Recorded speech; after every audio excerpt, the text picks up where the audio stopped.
All right, good morning. Good morning. Morning. There's a little delay. We get warmed up. We're good. We're good. So who's excited for Saturday morning? All right. Who's just now waking up? That's fair. That's fair.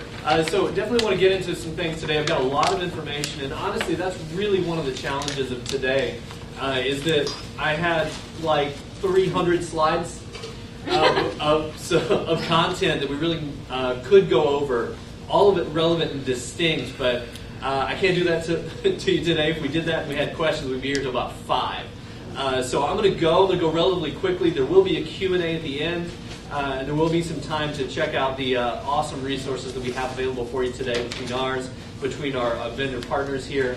So just some great stuff getting started. But when it comes to immunity, we have in our awareness about 80 different diagnoses that are directly related to the immune system being weakened or not functioning correctly or completely. And so is this a big deal or is this a small deal today? It's a big deal. It's a big deal as we start talking about these things. So I just want to kind of get started. For any of you who have not met me, that's me. It's a picture I took this morning. Real life. But as we go through these things, we talk about a lot of stuff. We talk about avoiding sugar completely. We talk about natural foods. We talk about all these resources. I want you to recognize that this isn't just stuff that I was kind of brought up with or raised with. These are things that I've had hard-fought learning, hard-learned lessons in a lot of stuff. So as we begin to go through this, this is not the way that I grew up. I grew up around a lot of very conventional, standard American ideas. I grew up like almost everybody else did in my similar age demographic, where the mentality is, that the government is there to protect you. You can trust the person giving you the news. Nobody questioned their medical doctor. And the cartoon tigers told you what to eat. Because they're great. And so there's so much that we need to learn as we begin to move forward, but we just got to shift our mindset. I want to empower people to be able to live longer, healthier lives through what's called the 5 essentials. And as we go through that, some of my background comes out of a bachelor's in human biology, doctorate in chiropractic, and then additional year training in scoliosis intensive care, as well as training in the rest of the 5 essentials in nutrition and fitness and minimizing toxins and so much in mindset. And I've continued to grow and learn in these things. And over the last decade, I've really tried to get my hands on as much knowledge as I possibly can to be able to help. Because ultimately that's kind of my heart, is to be able to help people. And that's kind of why doctors become doctors and nurses become nurses, is because they want to help. And so as much as I can get into that as we possibly can. And so I've worked with a variety of athletes, and as far as Max Living, worked with a variety of organizations, very top tier, very high level performance, gold medal type stuff. When we look at it, whether that be the NFL Alumni Association, USA Wrestling, judo weightlifting, a lot of stuff as we get into it. But my heart really is for families. I love kids, and I love babies, and I love taking care of them, and then that's okay, you grown-ups are fine too. But the problem when we start talking about the immune system, one of the biggest ones we got to talk about is this big C word. What is it? Cancer. And almost everyone gets a diagnosis of some immune-related illness in our society eventually. And then we're talking about chronic stuff. We're not just talking about a cold or a flu or things like that. We're talking about cancers. We're talking about autoimmune diseases. We're talking about things like that. And we start getting into it.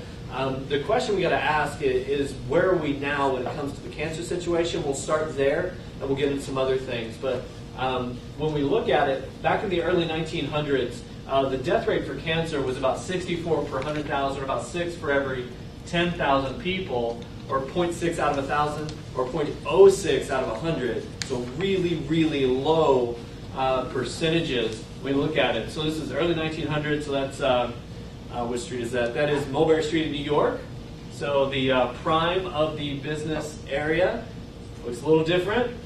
And this is about the time McKinley was assassinated in 01. Teddy Roosevelt becomes president in 01. 1903 is around when Harley-Davidson Motor Company was formed. First World Series was in 03. This is kind of what was happening at that timeline. Let's move forward. About 30 years later is when the research started to really happen. The cancer was actually even on the radar as far as something we should pay attention to. Fast forward another 40 years, and this is where, some of you know this guy. Maybe not personally, but you've seen this guy. But he began this in the State of the Union address. Richard Nixon started with, he started with, we need to build an extensive campaign to find a cure for cancer. He said the time has come in America when the same kind of concentrated effort to split the atom to man to the moon should be turned towards conquering this dread disease. Now let's fast forward 20 years of that declaration from the White House, and where are we at? Now things like breast cancer have started to happen in about 1 in 10 women. And so the question becomes, in the Time magazine, they talked about why and then what can be done. Let's fast forward a few more years. This is when we start to kind of get an idea of a reality of what cancer truly is, rather than the facade of what we tend to think it is. What we found is that cancer is actually when a single cell begins to adapt into a dysfunctional cell. So literally, cancer is part of you, but it has to adapt because of a problematic environment. And we'll get into more on that. And so fast forward several more years, and then the prime focus has been more ammunition against this. The silver bullet mentality, the quick fix mentality, is more and more medications are the prime focus. Fast forward a few more years, it continues to spread around the world as more and more people are adopting a Western lifestyle. More and more of the Western illnesses and the higher rates of these things that we have here are starting to spread around the world. It's not spreading like a germ could actually transmit, but these ideas spread in a very similar viral fashion. Let's fast forward a little bit more and we start looking at these things. And so, no, he didn't clone himself. That's Photoshop. But Dr. Oz was talking about this whole next wave of cancer treatments. He was looking at this understanding of cancer that we have at that time. And he talked primarily about two things. Number one, that cancer is not discriminating. That it doesn't care whether you're rich. It doesn't care whether you're poor. It doesn't care whether you're a celebrity. It doesn't care whether you're a doctor even. It doesn't care where you grew up, the color of your skin, the country you were born in. It doesn't seem to care what genetics you have even. And then the second piece is that medicine has clearly become not the solution. And so what do we do? And so the question we've got to ask is, are we wasting billions of dollars seeking a cure for cancer? There's a couple of medical doctors that had something to say on this. So Dr. Margaret Cuomo said, more than 40 years after Nixon launched the war on cancer, we're not much closer to curing the disease. And the big question she asked is why? What she said is because finding a cure is actually the wrong goal. Why would she say that? We'll get into it.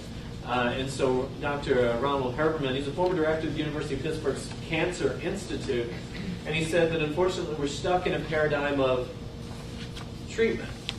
And then the great philosopher Chris Rock says, ain't no money in the cure. Money's in the medicine. That's how a drug dealer makes his money, on the comeback.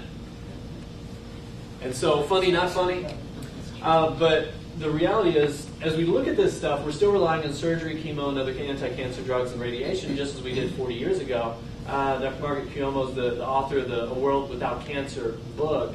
And she said, simply put, we have not adequately channeled our scientific know-how, funding, and energy into a full exploration of the one path that is certain to save lives.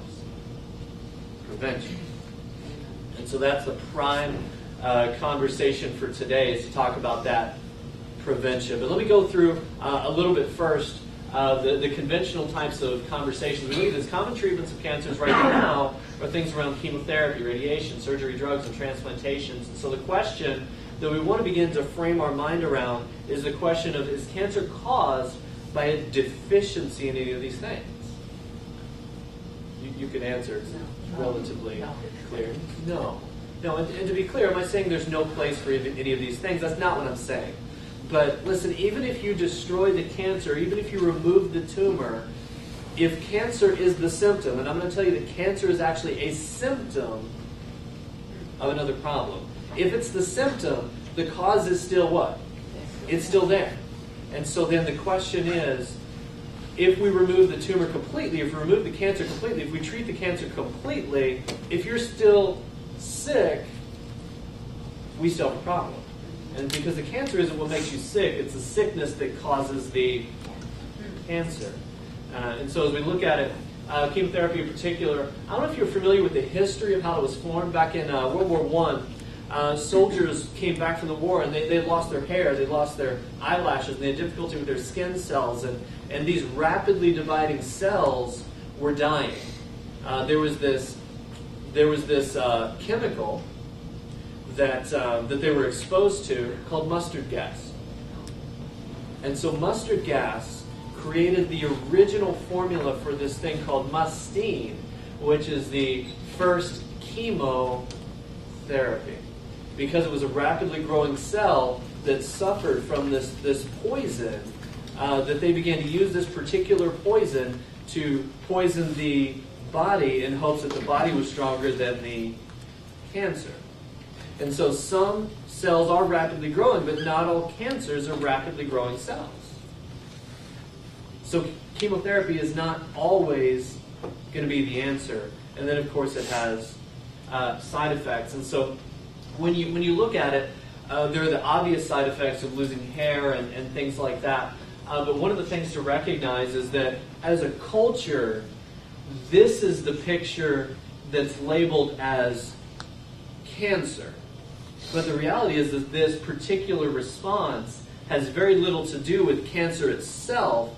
It has everything to do with the treatment of cancer. I want you to separate those two things in your mind. That chemotherapy is the cause of the loss of hair and the cause of the sickness and the cause of the toxic effects and the damage to often kidneys, heart, and brain through the process. Now, don't get me wrong, sometimes it can save your life, but the reality is that there is a consequence to anything that's cytotoxic or cell toxic, which is the full name of cytotoxic chemotherapy.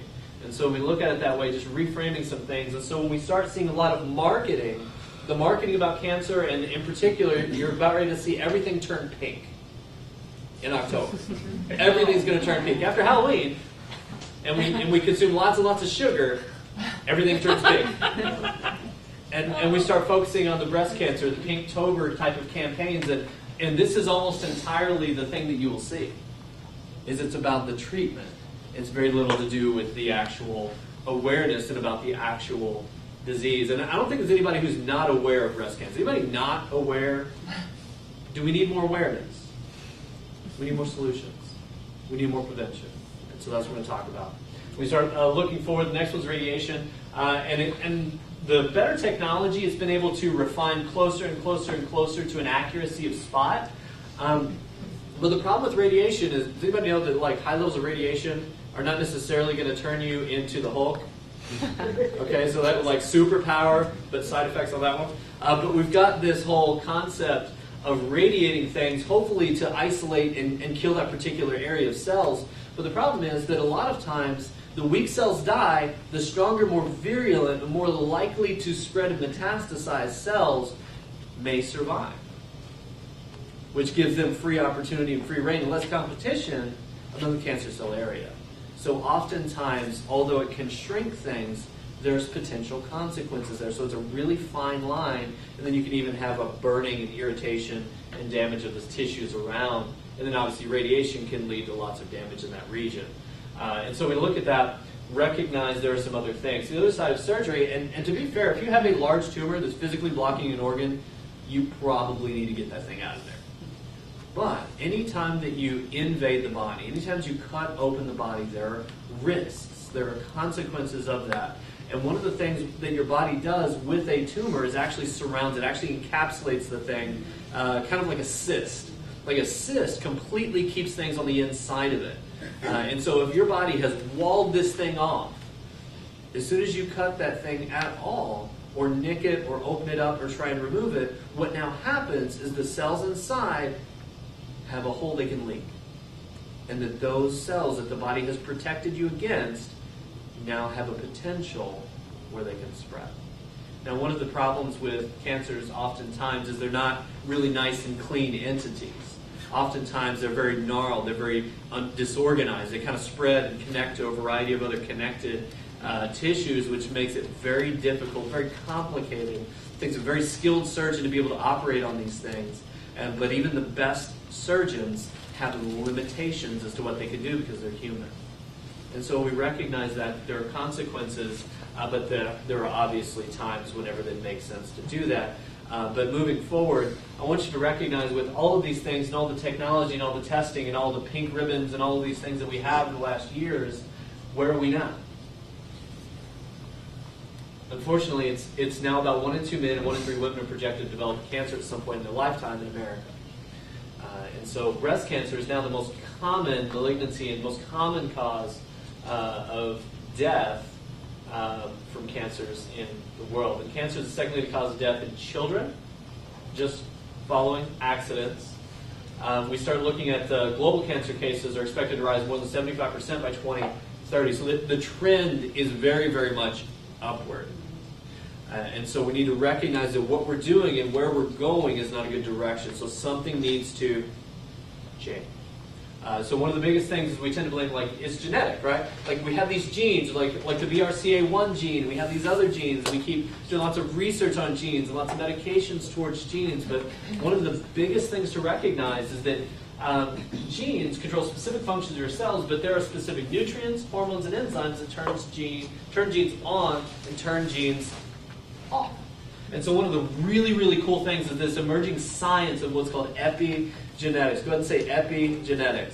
Epigenetics. So when we do that, epigenetics is where your genes can be changed through your lifestyle, which means what you do can change the expression of certain genetic markers, which is cool. I mean, things that are hardwired genetic, that's like colors of your eye, shape of your nose. Those are genetic.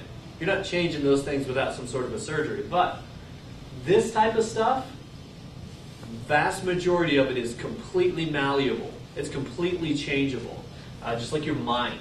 When you start looking at these things, cancer, this is a study, just incredible broad spectrum study. They looked at cancer and they said that cancer is a preventable disease that requires major lifestyle changes. Does that kind of make sense? So what they said is, like, it just blew my mind, but they're saying only 5 to 10% of all cancer cases can be attributed to genetic defects, whereas the remaining 90 to 95% have their roots in the environment and lifestyle. Which means that we have the power to make changes to really prevent. And really, this is the direction we want to focus on, because this is the stuff we can do something about. The 90 to 95%, I'm not talking about the 5% to 10% today. I'm talking about the 90 to 95% who wants to be empowered toward the 90 to 95%. Okay. I think almost everybody raised their hand that time. So as we get through this, we want to understand, if we're going to address it, we're going to prevent it, we need to understand what cancer is. And so we look at cancer. In order to get it, we got to understand it. In order to get the information so we don't get the problem, we need to understand what it is. Is it bad luck? Is it genetics? It's not. Even though we have tremendous studies on it, recognize that there is essentially, starts with a single cell that's adapted, and then that particular cell does what? Divides, replicates. Mitosis. Anybody? Flashbacks? Yeah. Good? Like cold chills? Anybody? Oh, I remember that. Had to draw out the cycle. I didn't like it. But those cells multiply, and they begin to replicate. And so active cancer cells can double about every 90 days.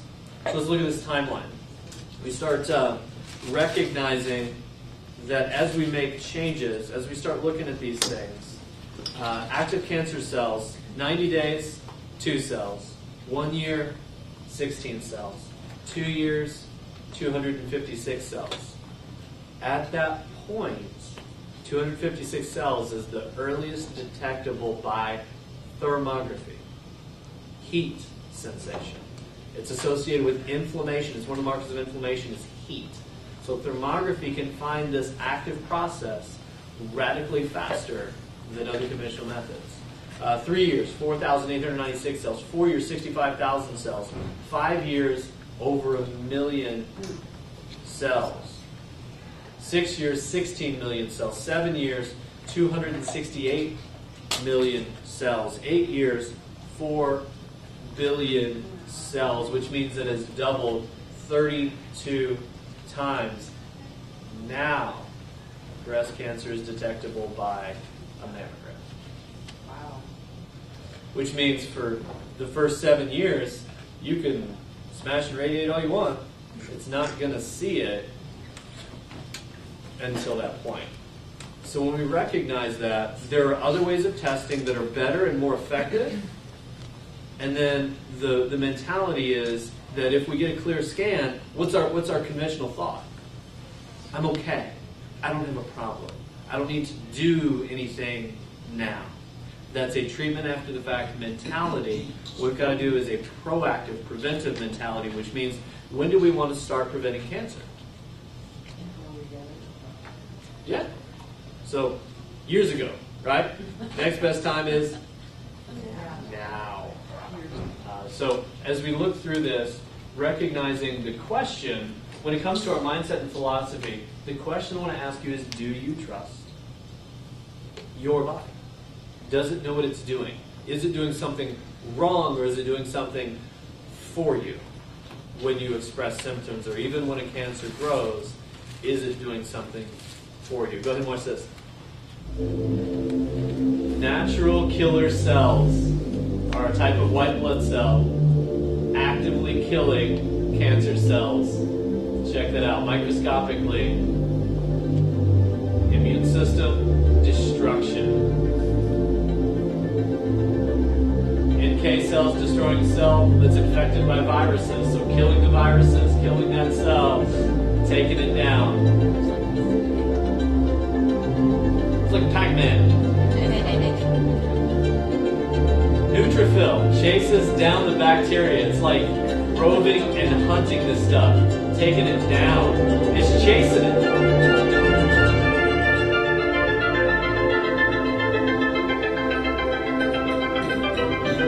Cells, T cell,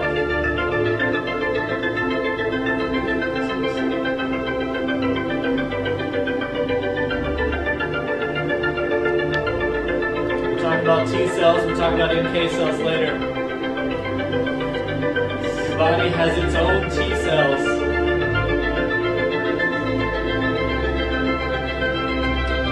Attacking and killing. Job.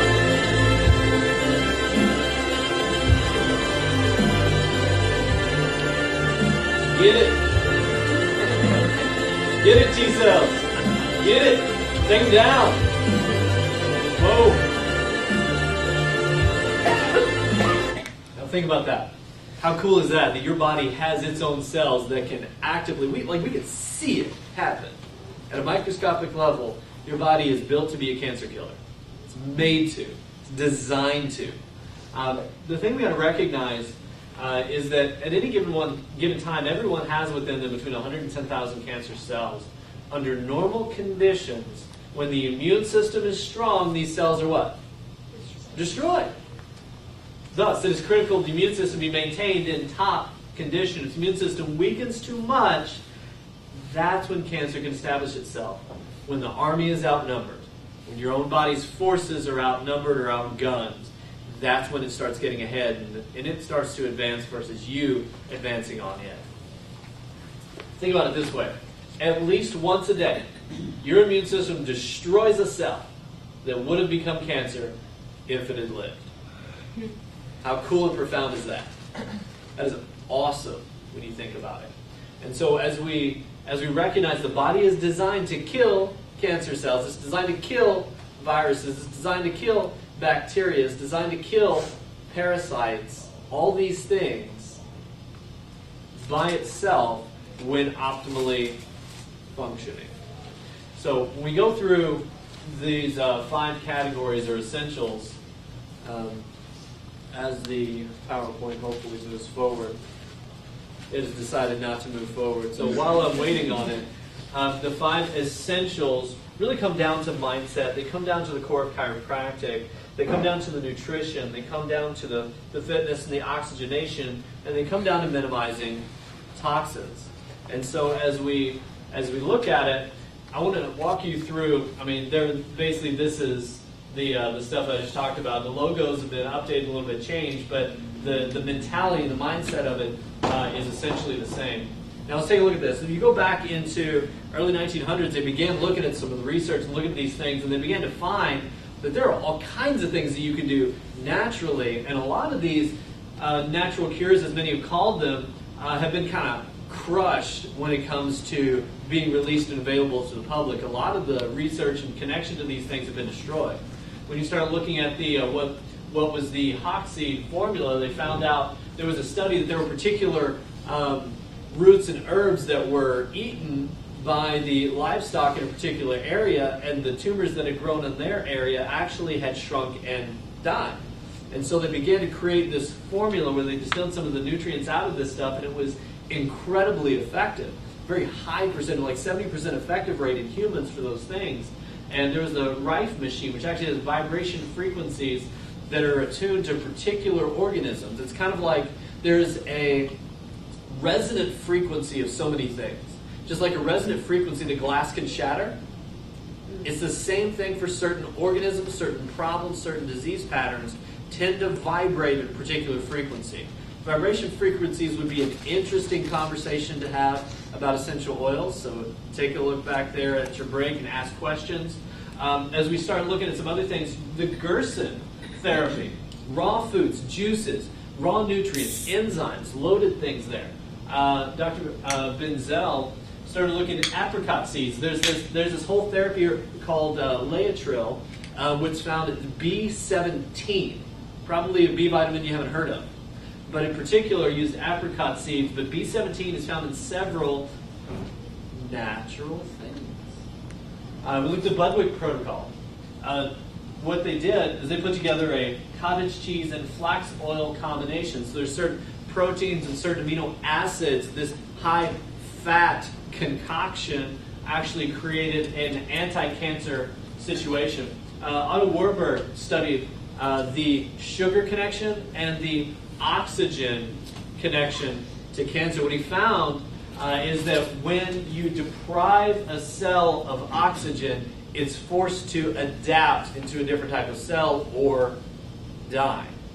What he found is that when you starve it of oxygen and you feed it sugar, it begins to change. And so if you take this cancer cell, you starve it of sugar, or you add in oxygen, guess what happens to that cancer cell? It can actually adapt back. It can actually become more normalized, or it will die. So put yourself in an environment that breeds health versus an environment that breeds forced adaptation to something different. So every little thing that you do to build your environment is huge. Dr. Brzezinski was a huge thing several years ago. Lots of court cases, a lot of those things. He researched antineoplastons, which is extremely cheap to make and highly effective for brain tumors. And so, of course, because he was an individual researcher and doctor, he didn't have enough money to go through the traditional channels required to lobby for the traditional styles of testing and providing all the different steps to get through things in the right red tape, if you will. And then there was, because he didn't go that route, there's lots of compression of his information. He was sued. Actually, he ended up winning his case. But then we move on to Dr. Majors, and he began to focus on this concept of the cause is the cure. So all of these things, when you break them down, they all fall into those 5 essential concepts. So as we look at this, there's another video. Having problems today with the technology. But as we go through it, there's an incredible amount of synergy when it comes to these 5 essential concepts. Mindset of the cause, natural sources of nutrients, the removal of sugar, the addition of oxygen, the high healthy fats, the B vitamins, the raw foods, the juices, the enzymes, various nutrients, various mechanical things that can influence a variety of functions. It sounds an awful lot like the same things that we would generally talk about. It's incredible to me that all of that has actually begun to manifest over the last 100 years. Whenever we look at the concept of the 5 essentials, I want you to recognize the potency of that, the power of that, the bigness of that. Sorry, I lost the PowerPoint. Let's go to,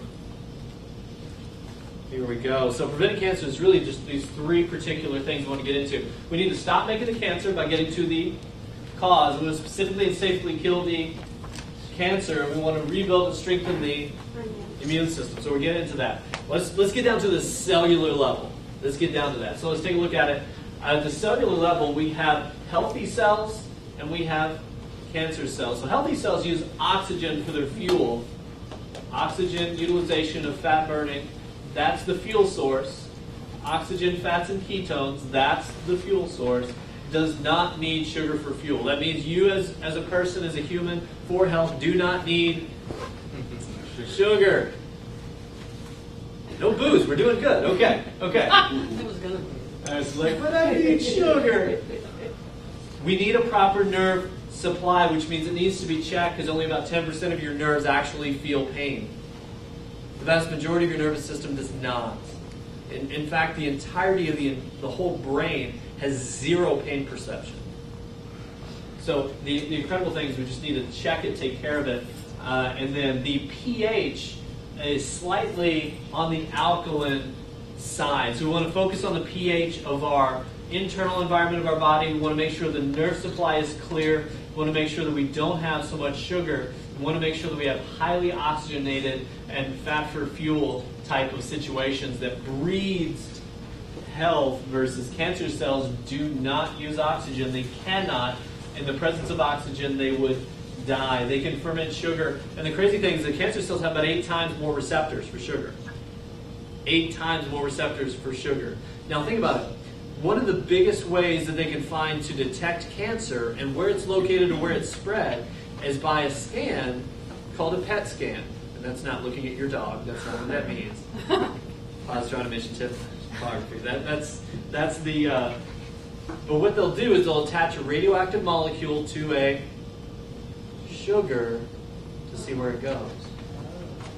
So they know this. It's clear. It's been used for a long time in principle, but very few oncologists talk about nutrition or think nutrition has any validity, which is truly just a massive atrocity, in my opinion. I think that's horrific, but that's a general reality.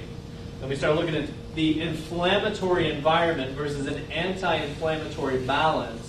And I'm not talking about taking anti-inflammatories, I'm talking about being anti-inflammatory in our environment.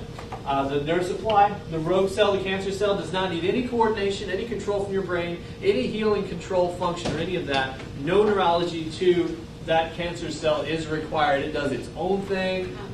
No regard for the rest of your body. It's all by itself. Rogue cell does whatever it needs for itself.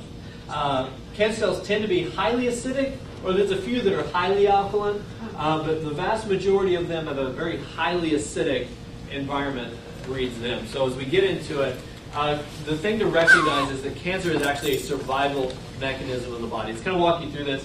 Understanding that it's an adaptive survival mechanism, and a lot of research has gone into this stuff more recently. But let's say you've got a normal cell, and what can happen is this hyperplasia can begin to happen. It's kind of like if I'm lifting weights, the skin, as I begin to irritate that from lifting the barbell, what's going to happen to that skin? If it doesn't adapt, it's going to tear off or blister and have problems or bleed, and that's nasty. And then, of course, you need blood, so the body says, okay, we need to do something about that. It takes those cells and they harden. They callous. That is one form of adapting to the environment. Does that make sense? Yes. It's the same principle that all different types of adaptations, to all different types of stresses, and all different types of inflammation processes that change into a variety of different things. There's a metaplasia where a cell turns into a completely different type of cell or type of tissue, like an ulcer. It's a different type of tissue. Another one's a dysplasia, which is more of a disorganized type of growth and maturation of particularly epithelial tissue, which is like skin, digestive tract, like an abnormal pap smear, for example, would fall into that category. We look at a neoplasia, or a neoplastic growth, is an abnormal mass of tissue that results from an unnatural growth division of cells. And so when they have lost control of their physiologic processes and they grow uncontrollably, what controls physiologic processes of coordination in your body? Your brain. So it must be connected to the rest of your body. And how is it connected to the rest of your body? Your nerves. Very simple. And then of course cancer, and then there's stage 1, 2, 3, and then 4th stage of cancer. So, all right, let's step out of cancer. Let's get into some other concepts. As we look at it, fevers, coughs, sniffles, good thing, bad thing? What do you think? Good. Very good thing. Very good thing that a fever is designed to kill a virus, to kill a bacteria. What is the prevailing thought in our culture with a fever? Kill it.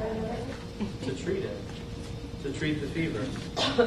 And then actually many children, Tylenol products in particular, have actually been pulled off the shelves in recent years because of negative effects it has in the body. But the recognition is if you reduce what the body's doing to fight it and kill it, what happens to your body's ability to fight and kill it? Reduces. Goes down, which means that particular process has an opportunity to build and grow, which means let the fevers happen. What's a cough for? What's that do? Gets it out, right? Cough that stuff out of your body. If you've got junk in there, get it out. One end or the other. Get that stuff out of your body, right?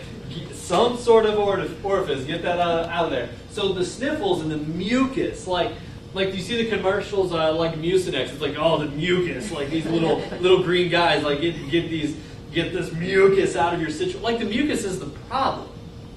But the reality is that your body makes mucus on purpose. It's sticky to be able to grab the junk, and then it needs to get out.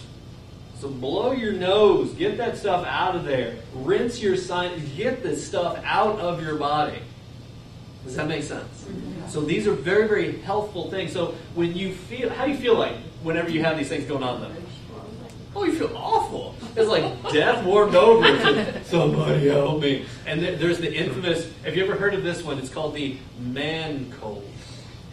Yeah. Yes. Which is way more difficult than the lady cold. Just jokingly, not jokingly. But that's kind of how it seems, right? But you feel awful, but when your body's doing these things, your body is doing healthy things. So recognize we don't need to treat these symptoms. We need to support what the body's doing, support the body's function. This is function. This is not dysfunction. Reframe it. So fevers will absolutely help to heal you. Coughing is actually very good for you. And then decongestants, one of the downsides there is that there can be a tremendous amount of other things that it does to the body. Anytime you put something artificial into the body, it can have other effects or side effects. And we start looking at it. So dizziness, anxiety, nausea, headaches, increased blood pressure, irregular heartbeat. And could you imagine that's going to create a problem? But how common are these things to be given, and how common are they to be taken? Very simply because, it helps us feel better. And don't get me wrong, I don't want you guys to feel lousy, but I want you to make sure that we're doing these things naturally without negative effects or toxic effects on the body. And so one of the mindset is about just cleanliness or dirtiness or things like that. Check this out. Children still need childhood. Yeah. Okay? Yeah. With dirt, mud puddles, trees, sticks, and tadpoles. Okay, watch this.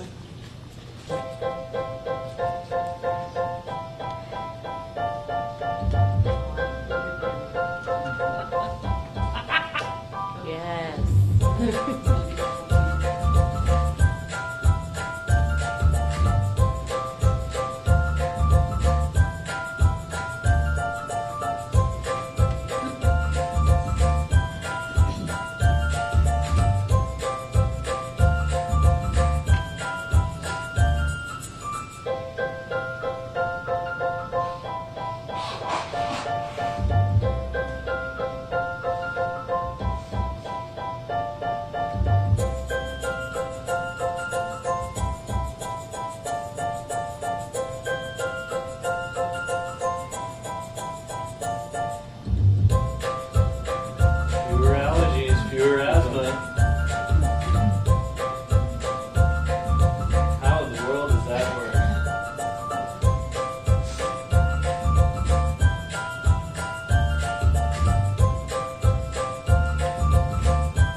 Who didn't like playing with puppies? I mean, come on now. But one of the things to recognize is that your immune system is a lot like a muscle, which means avoiding all germs is like avoiding the gym.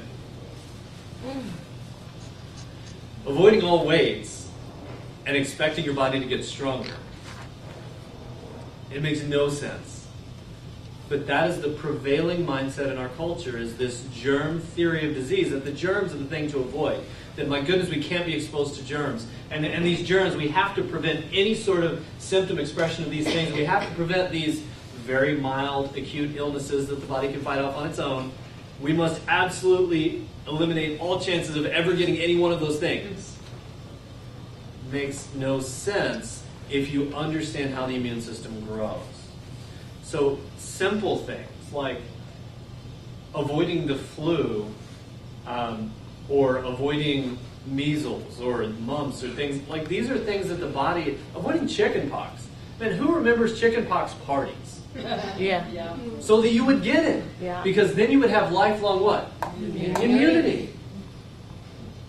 You cannot get that artificially.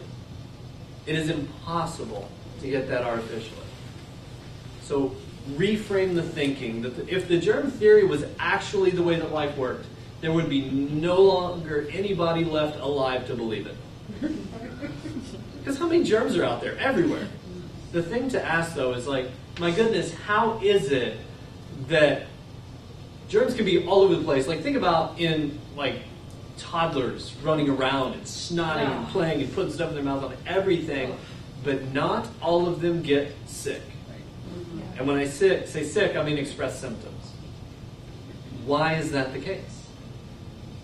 The different status of the health and immunity of those children. Grow it naturally. You don't need anything artificial in order to grow a natural immunity. Otherwise, if we had a deficiency in all of those things, we would, as a race, not have survived to the point that we are. Because the modern medicine did not exist more than 150 years ago in the way that it is now. We did not have any of those things. There were essentially no, other than natural things, there were really very little to no medicines. There were no vaccines. There were none of these other things in existence. How in the world did people live? And so just rethink the way that we look at things and shift our focus to the environment. So it's like green grass versus garbage dump. Which one's going to breed more disease and problems? Garbage dump. Make sure it's inside of your body is not a garbage dump encapsulated in skin. Okay? Because you can't see the inside of your body, right? Our skin's not translucent. Like, you can't see through it. Otherwise, we could see, like what you ate and like, oh, bad choice. Which is thankful sometimes. But green grass. Now, the often thing in our culture is we begin to see like everybody else's highlight reel on Facebook, and they see all the good things and the wonderful things, and we compare that to, goodness, our laying around the weekend having a Netflix binge and like a pile of pizza and chips, and like we see that, and we see somebody else having this amazing thing and picture and wonderful meal and happy relationships and beautiful family pictures. Like, we see that and we think the grass is greener over there. The grass is greener where you water it. The one common thing that we have, whether that be the grass is greener mentality for relationships, the grass is greener for health, the grass is greener for fitness, for any of those things, the big common denominator in your yard is you. Which means, if you go over to somebody else's green grass, the difference is you haven't messed that one up yet. That's why it's greener. Make sure that you're tending to your own environment, and wherever you're at in the process, just start cleaning things up. More technical issues. Just start cleaning things up. And then eventually you can have a beautiful, wonderful, cultivated pasture of green grass health in the inside of the body of your life. And that's the focus. Now the reality is we all have junk. Anybody not have stressors in your life or not have junk? Okay, so you thanks for that. But the beauty is we can one step at a time make changes. And it just starts with action. It doesn't have to be perfect. We just have to do something. right? So today is going to be all about action. Nothing changes without actions. And so when we look at immune stressors, we want to look at these things. We recognize that there are many things that influence stress on the immune system in our diet, in our mindset and stress, in our activity or lack of physical activity, chemical stressors and toxins. It's literally the 5 essentials. So let's talk about the mental factor real quick. And so as we go through this, recognize that there is a stress response, that there is adaptation to mental, emotional, and physical stresses that your body has to adapt to and deal with. But mindset affects the body physically, right? So if there's an expectation you have that doesn't meet your current reality, all of a sudden we have this emotion creep up of discontentment, unhappiness. Watch this clip. If it plays. Play.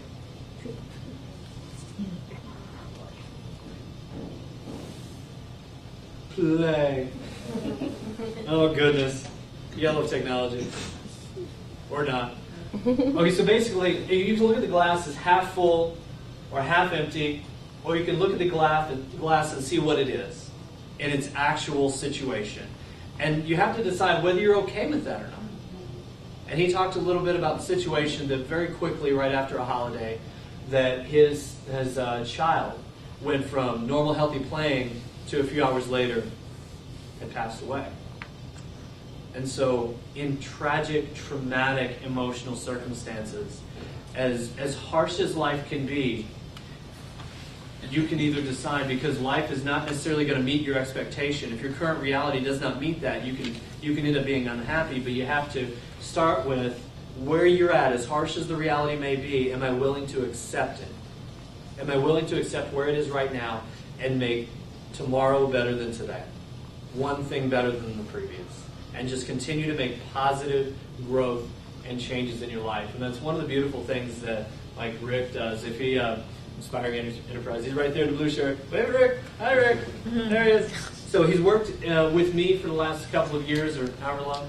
And so personally has made a tremendous impact in my own mindset and ability to make some habit changes in my own life.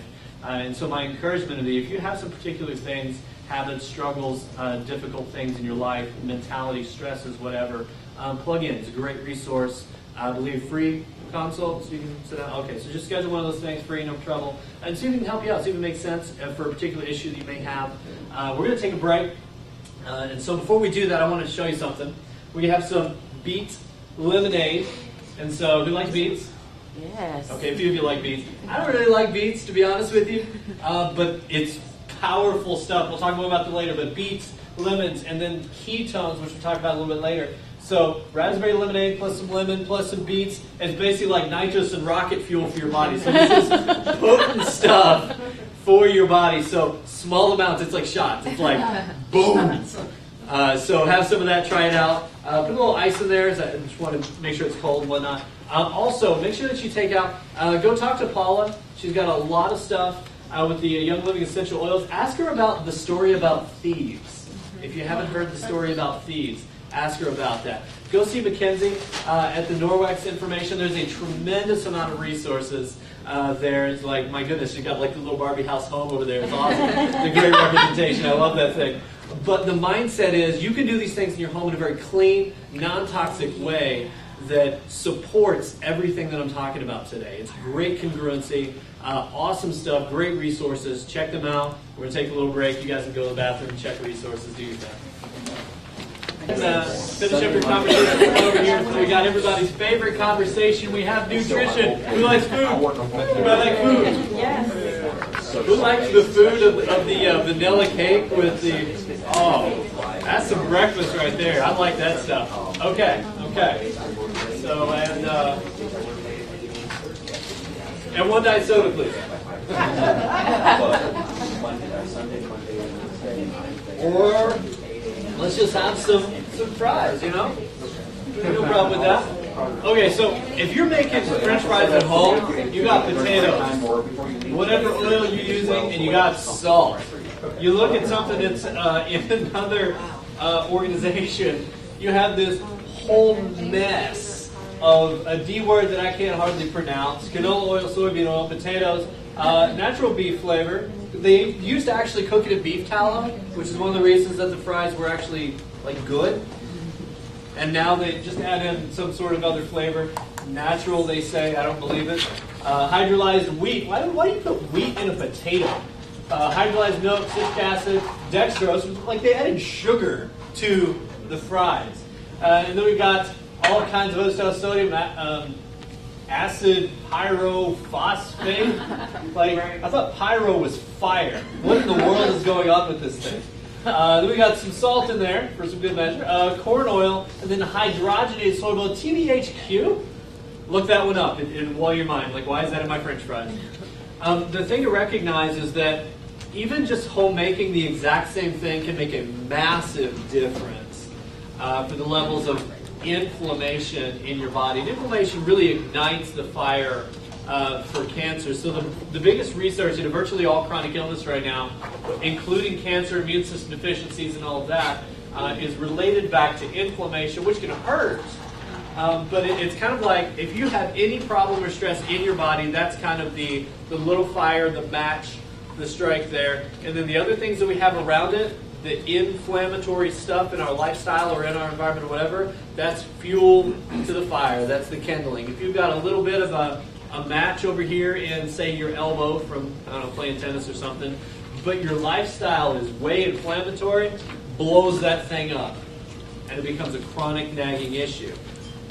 And so, first of all, address the shoulder or the elbow, whatever your cause is. And then secondarily, man, put out the fire. Quit fueling that thing with our lifestyle. So, I'm just going to run through this stuff in mindset, and we'll run through the specifics in a little bit. So any unresolved stress or problems in your body, emotional stress, unforgiveness, lack of gratitude, any of those sort of things cause physical inflammatory reactions in your body. Chemical stresses like sugar. Okay, just waiting for some kind of response on that one.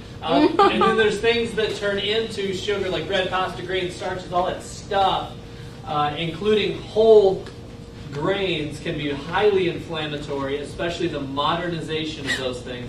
Processed fats, so the things that we were told to eat instead of butter, are the vegetable oils, which are ironically most of them not made from vegetables. Confusing.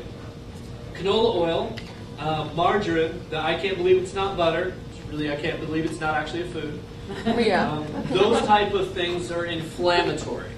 They add fuel to whatever fires you've got, or if you have the slightest spark anywhere, boom, ignites in your life.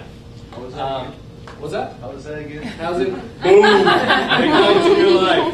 So we got toxins, medications, preservatives, other chemicals that we're surrounded by, or physical. This is neurogenic inflammation, actually from nerves. So the biochemistry, the research in the chemical level, because apparently it's not valid until you find the chemical pathway. When you irritate a nerve or a joint in your body is not moving properly, not aligned properly, it creates retrograde nociceptive afferentation. Giant words that mean problem where that nerve goes. So very simple, so that you could not be afraid. But inflammatory cytokines are just inflammatory chemicals that are dumped at the ending synapse of where that nerve goes, whether that be heart, lungs, digestive system, muscle, organ, whatever that nerve goes to creates an inflammatory response. So anti-inflammatory status, we can look at an anti-inflammatory diet, so things like the advanced plan. So some natural herbs, things like turmeric are highly anti-inflammatory. Go throw some spices in, or get some, make sure it's clean, make sure it's actually what's in there. Omega-3s, high omega-3 type of stuff. Chiropractic, that mechanoreception input, that movement into your body, most densely populated along your spine. Chiropractic is highly anti-inflammatory. Incredible stuff. So let's talk about turmeric for a second. This is probably one of the most researched herbs when it comes to cancer. Look up turmeric, look up curcumin, look up at, I forget the actual term underneath that, but those particular flavonoids or whatever, underneath that have tremendously anti-inflammatory, anti-cancer properties. Curcumin actually is antimicrobial as well. It's anti-inflammatory. It's an antioxidant. And it can pass the blood-brain barrier, which means if there is any sort of inflammation or any sort of process into the brain, it can actually help in a prevention of things like Parkinson's and Alzheimer's or any neurodevelopmental struggles for children as well. So that's one of the biggest reasons why things like the Daily Defense have a potent formula for turmeric as well as the melon extract. Lots of power and an antioxidant, anti-inflammatory strategy there. One of the other cool things that's anti-inflammatory is high levels of omegas or healthy fats. So particular research here looked at higher omega-3, the lower the blood sugar. So blood sugar levels are huge for the cancerous process. So that's why the optimal omega, you start looking at that, tremendous amount of research in there. The lower omega-3 index has been associated with cardiovascular disease. Adequate levels of fatty acids are hugely important for a healthy lifestyle.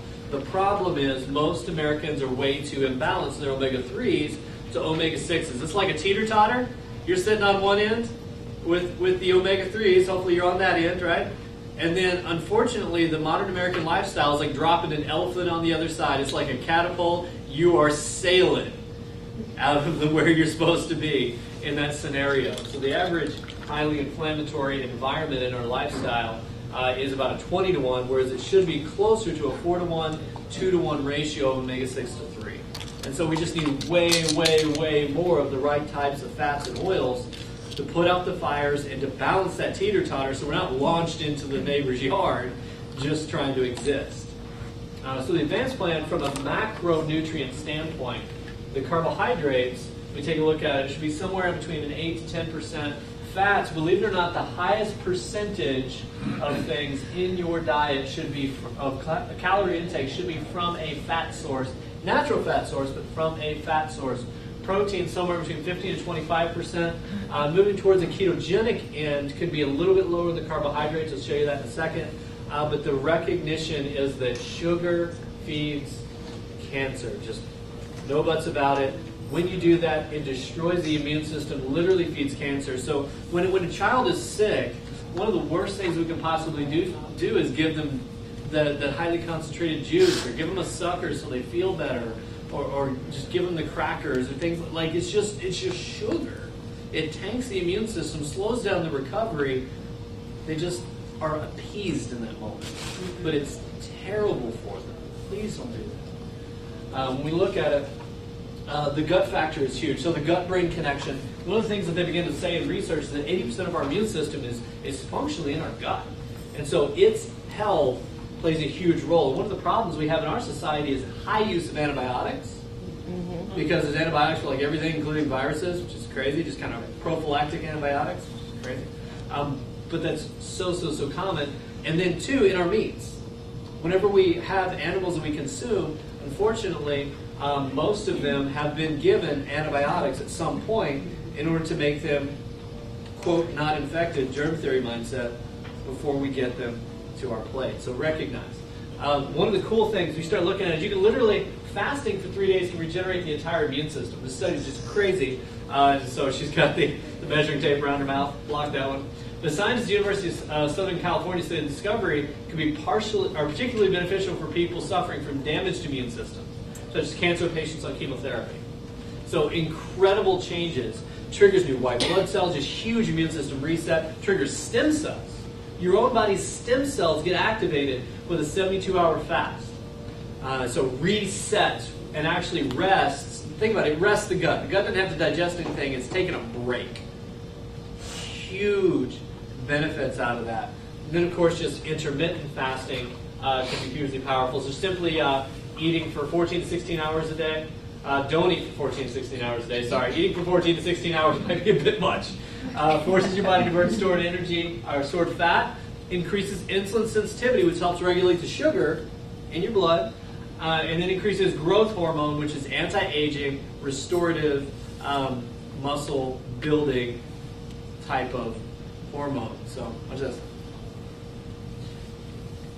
It should play.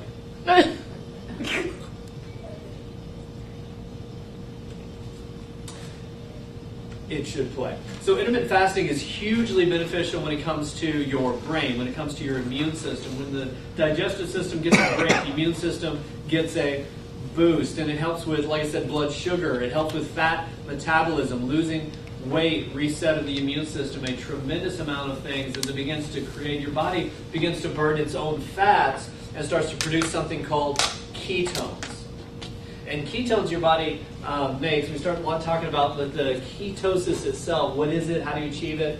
Ketosis works essentially when your glucose levels rise, the pancreas creates insulin. Insulin shuttles glucose into the cell to create injury. Now, a keto diet is going to be a higher fat diet, and so glucose levels go down, and so lipase is an enzyme that releases stored triglycerides, and then the fatty acids transfer to the liver to produce ketones in your body, to begin to use them as fuel instead. And ketones are just like, man, your brain loves that, your body loves that, your immune system loves that. It's just a massive, it's like rocket fuel for your body. That's why the ketones in the beet lemonade are just, they're kind of hardcore. So, as we look at that, there's acetone, technically a ketone. Acetic acid is technically a ketone. Beta-hydroxybutyrate or butyric acid is technically not a ketone, but it functions as one in a form of a ketone salt. You can get that exogenously, or you can make the ketones via the discipline in your lifestyle. So let's kind of look at the macronutrient percentages here. When we look at the protein, carbohydrates, and fat, a lower carb is somewhere around a 40% protein, 20-30% carb, 30-40% fat. The old Atkins diet was a 40-10-50. Standard ketogenic is about a 25-5-70. So it's a little bit different. And so you can see kind of how that stacks up with the advanced plan that's in the Align Your Health book, or the nutrition book if you've gotten that one a little while back. So just kind of get yourself oriented to these things. But a ketogenic diet in particular, the advanced plan style, but ketogenic is just a step further, has been found to be extremely beneficial as an anti-cancer or cancer-killing sort of diet for almost all cancers. And if you want to really get into it, there's ways to actually test your body's ketone levels in urine. There's a blood ketone meter. You can do the strips. You can do breath testing. You can do urine ketone strips, which is accurate on the front end, a little bit less accurate as your body adapts and gets more used to using it. Or for that matter, if you feel better, you're probably producing more ketones. So you can get more accurate on that. You can measure the stuff. And this is radically different than diabetic ketoacidosis. That's way over here. This is a break in the graph, another break in the graph. This is way above this optimal ketone zone. So just to recognize there's a huge gamut of healthy nutritional ketosis well before there's any sort of a problematic ketosis. So ways to increase your production would be things like fasting. Talked about that. The ketogenic diet. We talked about that. High intensity exercise. We'll talk about the exercise. Coffee. Obviously. The caffeine. Anybody like coffee? Okay. I love it. MCT oil, which comes from coconuts, or consuming an exogenous ketone support as well, is highly beneficial. And we have the packs of the Keto OS. There's like several different flavors to try out. The raspberry lemonade is the one I used in the beet lemonade structure. And so you can try this stuff out and see what that works for you. But there's just a tremendous amount of health benefits out of putting it in your body or creating it. And so as we move forward, I want to walk through this concept of enzymes. Now, you can get enzymes in food. Your body creates digestive enzymes, but it only can make so many at a time. So one of the biggest ways to get enzymes is in live food. So who eats complete recommendation of all of the vegetables and things that you need on a daily basis? Anybody? Anybody? Okay, one of you, two of you, maybe. Okay, so from a practical standpoint, for me personally, that's hard. Like, I try and eat as many vegetables as I can, but I'm not perfect. My life is busy. I've got all kinds of things going on. So a great way to get more into your system would be something like a greens powder. You get 34 different, that's another picture of me. But eating your greens, so 34 different greens and sprouts together with a little bit of chocolate flavor, that helps, so it doesn't taste pure like you're eating your yard. And it still does. It still tastes like eating your yard. Okay. Put it in your smoothie, it's not as bad. But the beauty is huge nutrient density in there. And I'll honestly just take it in like shots of water, just down with things, not that big a deal. It's not as potent as like just a straight up wheatgrass shot. Anybody just done straight up wheatgrass before? That's powerful like 80-year yarn. You can pull it off. People do shots of much worse things. Yes, it is true. So you can do a shot of grease. So true, right? Like, oh yeah, I witnessed that last night. Anyway, so get your greens. Now we also got to talk about healthy fats. So healthy fats are huge because your entire cell wall is made out of fats. Your brain is made out of fat. All of your hormones, especially we talk about hormone balance and hormone-based weight loss and things like that, it's all built out of fats and cholesterol, which means we need to have the right amounts of the right stuff and have plenty of it. Now, cholesterol in your blood is not necessarily a reflection purely of diet. In other words, you can eat a lot of healthy fats and your blood chemistry actually, for most people, improves. Counterintuitive, absolutely effective. But you need essential fatty acids. In other words, there are fatty acids that your body must consume. You cannot have them made. Now, there are essential amino acids out of protein. There are essential fatty acids out of fats. There are no, unfortunately, essential carbohydrates. There are no essential sugars. You don't have to consume them at all. Dang it. No. Your body can actually make any of the sugar that you need for your blood sugar as long as your body is operational and functional. It can make all of it that you need. So let's talk a little bit about cell membranes, things like that. Can I volunteer? Can somebody up here? Somebody come on up. Come on. Oh, somebody's brave. Come on up here. Oh, yes. Yes, give her a hand. All right. We have our cell that we're going to talk about today. Hi. So she's going to be our cell, and we look at the cell membrane here. Again, we've got this phospholipid bilayer. What's going to happen is she's going to, unfortunately, she's not going to make the greatest of diet choices. She's going to be encapsulated in... Oh, dang it. She's going to be encapsulated in some trans fats. Uh-oh. So these trans fats, unfortunately, as we hopefully don't suffocate you, don't choke you. What's happening is maybe she has some French fries, and it's just, give herself a treat. She's been working hard all week. She go get some of that. Oh, you know what? Those chips look really good right now. You know what? I'm just going to have a couple of those. No big deal. You know what? They offered me a cookie. Clearly, I'm going to have one of those. And, oh, sorry. I know. I couldn't be rude and say no. Exactly. But there's hydrogenated oils in there that I didn't even know were in there because on the front of the box it said trans fat free. But they're in there. Anything hydrogenated. These processed oils. You know what? I went to a restaurant and I put some butter. Turns out it was actually margarine. I didn't look at the label. I wasn't paying attention. And then so, as we walked around, what happens is it's really hard for the cell to breathe. Okay, I'm gonna stop there. She thinks. She learned her lesson. She's gonna stop right there. What happens, unfortunately, is the cell cannot breathe. Toxins cannot get out through this mess. Nutrients have a hard time getting into this mess. And when you have a cellular hypoxia or a lack of oxygen or nutrients coming in and out, you end up with cell problems.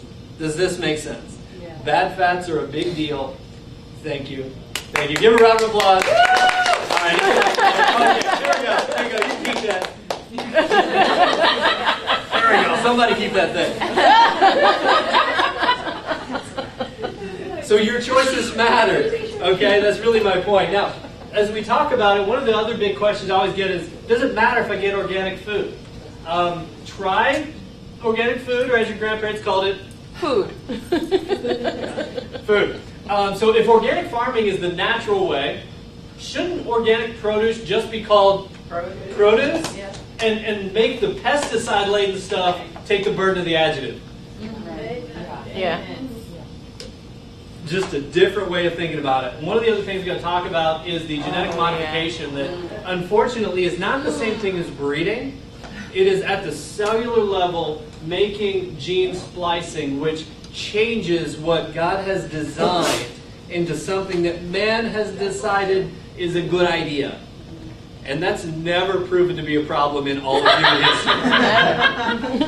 history. We usually just don't find out immediately, we find out later. Yeah.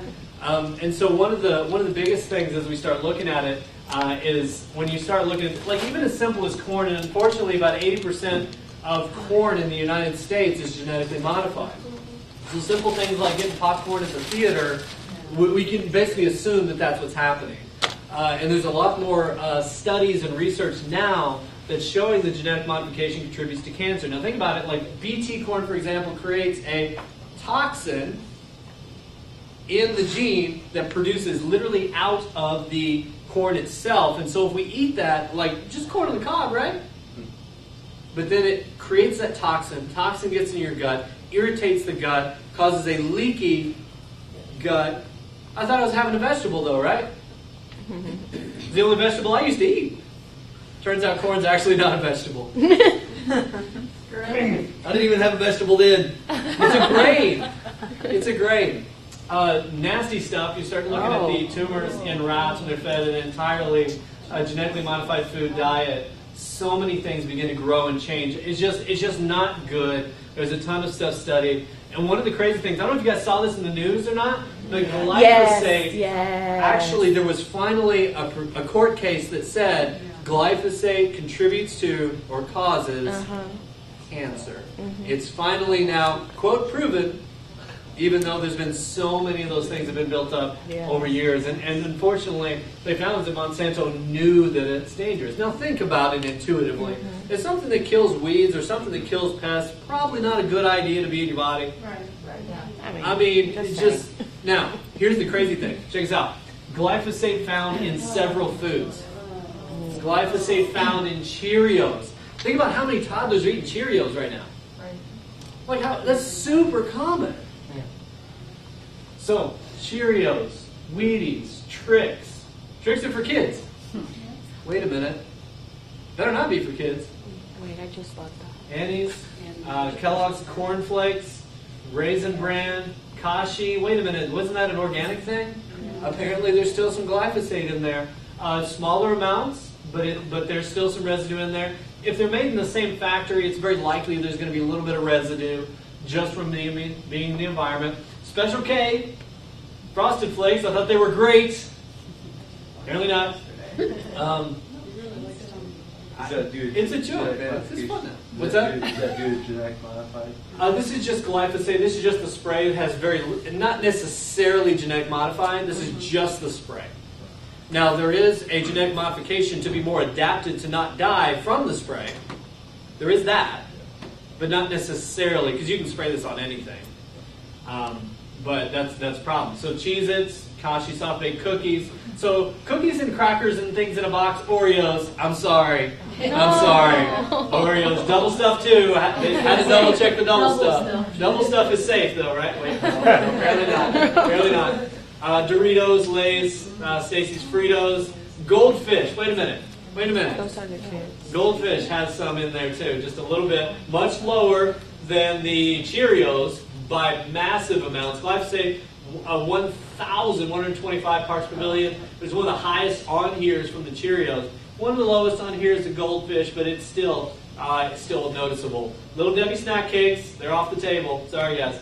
Oatmeal cookies, 365 organic, has 119 parts per billion glyphosate in there.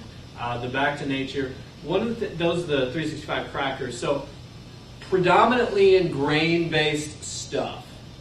So when you see that, recognize that if you avoid grains entirely, it's a very simple step to avoid the likelihood of some glyphosate in these things, at least according to this sample. Obviously, you can't test everything. That would be crazy expensive. I have a question. Yes? So, like, if I looked at the package, would it say that ingredient, or is it not goodness, listed? no. It's not listed, right? Not So even. I wouldn't even see it. Like, No. okay. Glyphosate's not going to be on the ingredients list. I sure as heck hope not. But the problem is that it's been found when it's tested. So it's kind of like little bits in there. Kind of like, unfortunately, in conventional dairy, there's allowable amounts of pus that are in there that are not on the label, that are okay according to various state regulations. It's the same idea as like little insect legs and rat hair and a little bit in certain... I'm telling you, it makes a difference to get natural stuff. It makes a difference. I was talking about pH for a second. So the acid versus the base or the alkaline stuff. So the 7 right in here's the neutral. You want to be right about this area. You want to be about 7.5. You can get little saliva pH test strips. You can get them over in like vitamin shop, places like that. Real simple, very cheap. You can get a bottle of like 30 of them for like $10, something like that. Don't quote me on it. I don't remember how much it costs. But the simple thing is that you can test that, the saliva pH, right about a 7.5, and it turns colors. Take a look at this thing when you get a chance. Take a look at some representation of how to do that. But most people are highly acidic. Most cancer patients are very highly acidic, but recognize that a one number difference, so 7.5 to a 6.5 or a 7 to a 6, one number is a tenfold. Means 10 times to acidic. So recognize that changes. Now, anybody like, I used to be a cherry Coke addict. Who's ever had a soda? Anybody? Okay, some of you are willing to be honest. Okay. So here's the thing. Did you follow it up with 30 cups of water? Probably not, otherwise you'd be like floating. So the thing is to recognize that simply to neutralize the pH, it takes that much water to kind of dilute it. So recognize if you're having a soda, man, you got to hydrate to compensate for that thing. Or you can throw in some alkalizing stuff. Things like Himalayan pink salt, natural real salt is going to alkalize. Raw almonds are going to alkalize. Cucumbers, just do me a favor, do not put that next to a cat. Anybody ever seen that? No. I don't understand it. They go bananas. Yeah. Fruit humor. But we've got the broccoli, apple cider vinegar. Good stuff there. Don't drink it straight. That's obnoxious and really water that stuff down. Do yourself a favor. Okay, basil, radish, avocados. Anybody avocado fans? Love it. Woo! Comes with its own bowl. You got that. You need pollen, so you can get that. Actually, from like raw honey, for example, you get little bits of local raw honey. Even though it has a little bit of sugar, it has local pollen, which helps your immune system to recognize the local pollens and not mount as big an immune response to it. So something simple like apple cider vinegar, some lemon, some honey, maybe a little garlic.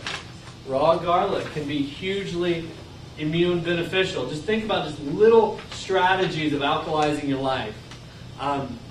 Or real simple, superfood smoothie. Let's say half cup of coconut milk, throw in some max greens, handful of frozen blueberries, especially like the blueberries over here, ridiculously good. Yeah, Those are sweet today. It's good stuff.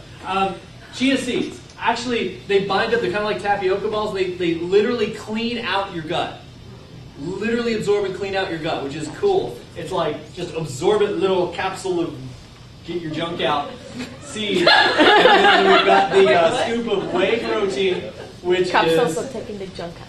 I want to Get your junk out. Yeah. Get that stuff out. Whey protein has all of the amino acids that you need to build your body's most powerful antioxidant called glutathione.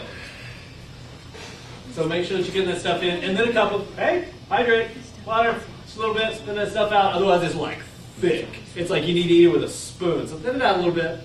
And so you can make an awesome superfood, super antioxidant, super potent, powerful. Man, it looks like a shake. It's like dessert in a cup, and it's highly nutritious. Highly nutritious. You can get all those recipes later if you want. I can move on. We don't have time. Foods that aid in detoxing gut health. A lot of vegetables. Go figure, right? Vegetables are good for you. You didn't know that. Okay. So we've got cruciferous vegetables. Cauliflower you can replace so many things with.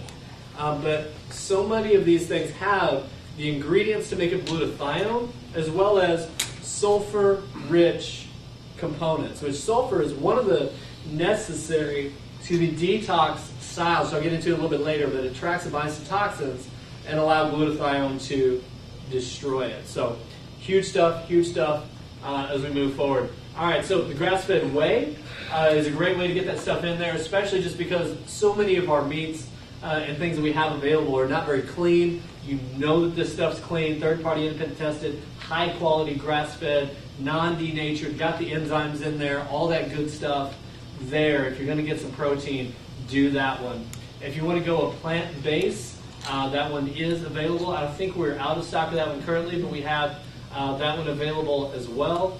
Make sure you're plugging into that stuff. And then as we go through it, there's some powerful immune boosters. I'll just review a little bit some of this stuff. You saw apple cider vinegar and the alkalizing. but it also has a probiotic in there. It has the what they call mother, which is the probiotic component in there. If it has the with the mother on it, then that's what you want. It's unpasteurized. That means it's not been cooked and killed all the stuff. Raw garlic, huge antimicrobial, huge, powerful. If you're fighting off something, man, have some raw garlic. It won't be so bad on your breath, I promise. It won't be that bad. But raw cloves, you get activation of those things. Beets, highly nitrogenous, highly anti-inflammatory, highly improving of circulation to get things out through lymphatics. Coconut is, you can do like, it's probably the most versatile thing that I've ever seen. Like you can get coconut flakes, you can get coconut water, you can get coconut flour, you can get coconut oil, you can get coconut milk. It's like ridiculous. So love the stuff. The oil, the milk, the stuff. You can use it for lotion. It's antifungal, anti-candida. It's what MCT oil comes from. Antibacterial, improves white blood cell responses. You can eat the stuff. You can cook with the stuff. You can bake with the oil. You can drink the milk. It's crazy the many different things you can do with a coconut. And then apple cider vinegar, so many things you can do with that stuff. Again, water that thing down. Believe me, you will only do it once without it being thinned out. I promise you. But you can also mix it with a honey. You can mix it with some raw garlic, make it just a powerful immune cocktail. So one clove has about 5 milligrams of calcium, 12 of potassium. It's actually used to prevent gangrene in both world wars. Huge stuff. Now check this out. Sulfur enzymes. And so heat and water can inactivate it, so make sure you're having it raw as much as you possibly can. In clinical trials, the toxic fighting staple seems to lower blood pressure and cholesterol and kill parasites in the body. So huge. Most powerful antibiotic on the planet, some studies would suggest. Sulfur compounds also are going to be in things like Brussels sprouts, cabbage, chives, kale leeks, onions, shallots, green stuff. But same type of stuff, but garlic is high levels of these things. And then, of course, beets, very simple. You make a greens drink, make a beet drink. You can make the lemonade. Highly good stuff. The nitrous oxide, literally, for your body, which opens up blood vessels, opens up circulation, has mineral. It's just good stuff.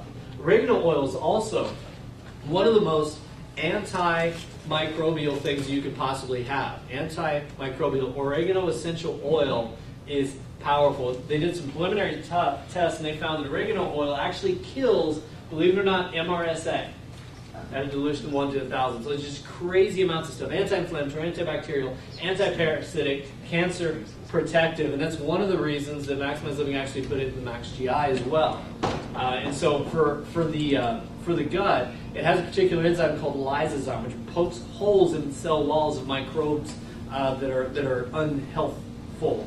And then there are probiotics that are resistant to lysozyme, so good bacteria that can actually withstand the lysozyme power, plus digestive enzymes, plus some of the essential oil resources that are straight in that, including the oregano oil. So just good stuff. Now, talking about natural vitamin D, you're going to go outside before it gets cold. Believe me, you want to take advantage of it now. This is Illinois. I don't know how much longer the warmth is lasting. But go outside, midday ideal, about half hour to get the amount of sun that we really need to get the UV exposure to turn our dietary cholesterol that's deposited in our skin to turn into vitamin D. So we need to eat the cholesterol, we need to go outside. That's like completely broken from our culture. We're told don't eat cholesterol and the sun will kill you. And we're just broken as a culture. So one of the cool things is that there's a ton of research into this stuff. Within a few days, half the cancer cells shriveled up and died. It's the same effect as a drug used for breast cancer treatment.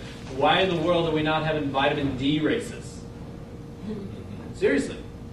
The vitamin D 5K. Anybody? That sounds pretty cool. That sounds good. Race for the D. I don't know. Some other might be confusing.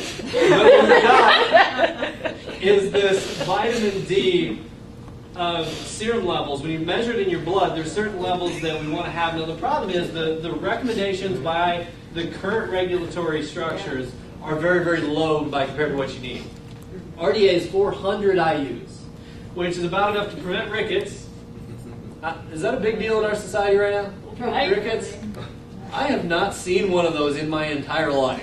What?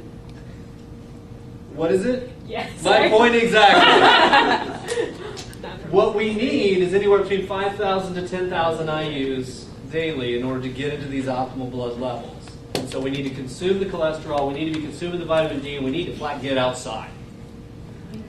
Now, one of the cool things is when your serum levels start getting above that 40 to 50 range, then we start having breast cancer, ovarian cancer, colon cancer prevention levels. We start getting into type 1 diabetes prevention levels. We start getting into fracture prevention levels, MS, multiple sclerosis prevention levels, heart attack prevention levels, kidney and endometrial cancer prevention levels. We start looking at that stuff, then it starts making a difference. Recognize that we just need more of this stuff.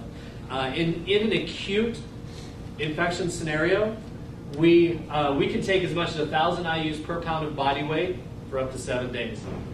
That's a lot of vitamin D. Think about that, calculate that. That's a lot of vitamin D. You're really not going to be taking that stuff realistically that high, but know that your body's capable of. The fear of overdosing on vitamin D that is established conventionally within the medical world, like doctors freak out when you start getting high levels of vitamin D. Like they're like, oh my goodness, we're scared to death of this vitamin. But here, take this pill. No matter the side effects, that's okay. Don't worry about that one. It's like we just really need to recognize what it is that we're doing in our mindset, and then just wholeheartedly make sure that we're getting enough of this stuff. Also, with probiotics, it helps with absorption. Make sure that you get a good quality. Obviously, the one that we have is. Make sure that you're getting enough of the stuff. The lasting immunity bundle we have put together today has the grass-fed whey or the plant protein, whichever one that you want, the greens and then the D. So those are just kind of basics.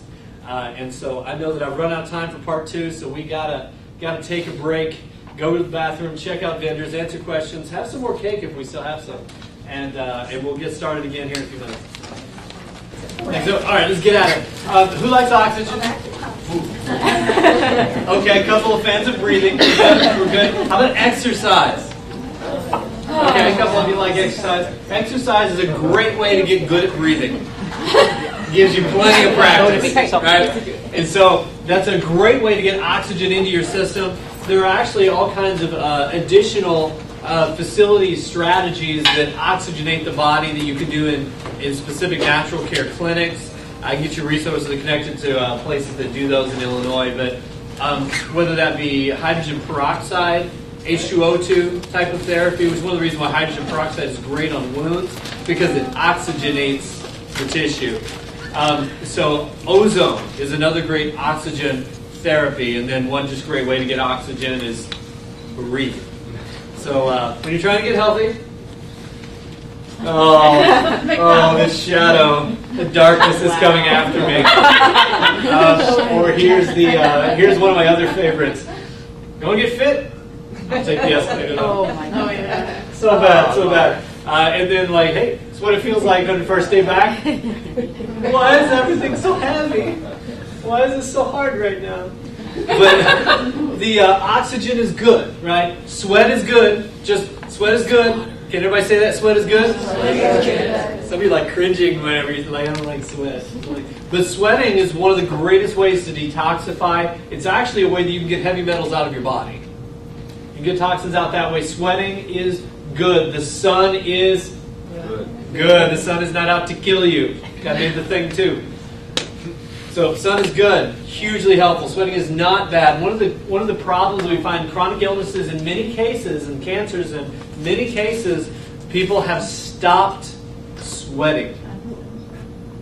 You've got to sweat. You've got to sweat. If you're having problems sweating, you've got to practice sweating. You've got to get the heat. Infrared sauna, infrared light. There's devices now that you can do that. There's lots of ways to sweat. Just heat, just physical activity, exercise, circulation, getting things going. Exercise, believe it or not, will increase your immune system. Helps with circulation, helps things move and get the oxygen into your body. By the way, oxygen kills cancer. Oxygen kills cancer cells. Exercise, get moving. I don't know. He might want to add a little bit more weight in there. But I know, poor guy. Poor grandpa. I don't know, maybe he's already done stuff. Give him some slack. But the physical activity has been associated with reduced risk of virtually all cancers. And then one of the quotes from Otto Warburg is that the cause of cancer is no longer a mystery. We know it occurs when any cell is denied 60% of its oxygen requirements. 60% of its oxygen requirements denied. Cancer cells. Make sure that you oxygenate well. As we walk through it, this guy's not exercising clearly, but the inactivity in all forms essentially increases disease risk of virtually all types. Again, cellular hypoxia is essentially the just big words way of saying the same thing. Exercise and autoimmune disorders, like just a tremendous amount of studies here looking at as a standard treatment for even rheumatoid arthritis and other pains in joints and Lyme disease, chronic other illness, chronic fatigue, chronic pain. One of the biggest things you can possibly do is get moving. Increase circulation. In particular with like fibromyalgia, my mother-in-law actually overcame hers years ago before we actually ever met, simply by inducing activity even though it hurt. She did what she could, and she was persistent. Got rid of it. Just incredible stuff. We started looking at that. She got some weight on that bar. Exercise is more than walking. So put some weight on your body. If you put some resistance on your body must adapt in a positive way. In the same way bone density grows under resistance. Muscles grow under resistance. Your immune system grows under resistance. Same way. This is why I love the Max T3 concept. It's high intensity, short duration for 12 minutes or less. Once you get over 12, 15 minutes, I don't like that. I used to run long distance, believe it or not. But again, exercise extends life expectancy. Tons of studies. I don't have time to go through all that, but lots of benefits out of that structure. Before we go into it deep, though, I got to give you a little sample. I got to get you guys standing up. So go stand up for a second. What we're going to do is we're going to do some fitness. All right, got some fitness. Do what you can. All right, we're going to do some squats. We're going to put your arms straight up over your head. So we're going to do some overhead squats. So that's harder. That's harder. Keep your hands up as high as you can. Do some squats, and we're going to go in 3, 2, 1. Go, squats, high intensity, get a crank, come on, up and down, come on, all the way, put some speed into this thing, go, jump if you want to, go after it, put some intensity into this thing, kill that tansuity movement, do what you got, get going, this is a long 20 seconds in it, keep going, we got 3, 2, 1, have a seat, 20 seconds of fitness. Who is feeling that right now? Some of you will be sore tomorrow. I'm not kidding. I've done this before. People are like, what did I do? 20 seconds exercise, what you did. 20 seconds. Get at it. Now, the beauty is, what happens to I don't have time to exercise? Gone. Like, who didn't have 20 seconds? I mean, seriously. And you can do that intermittently. You can do that in so many ways. High intensity, short duration, literally anything. Personally, I do CrossFit stuff. You want some more info on that? And if you want some more info on that, I'll get you connected. Great stuff. Dive in. So talk to me after. Do that. But one of the biggest things we got to talk about left that we have not yet is toxins. And so toxins are a huge piece to this thing, but one of the problems that we have is unfortunately toxicity starts from birth. I'm like out of breath right now. We've got the recognition that there was a study done back in 2005 even, and there's more stuff now than then. They took fetal cord blood from 10 newborns, and they found 287 chemicals inside the samples, between dioxins, pesticides, Teflon byproducts, flame retardants, things like that, in the blood of a baby before they're ever out into this environment and world. So we've got to do some serious movement in everything that we possibly can. Recognition that toxins are almost everywhere.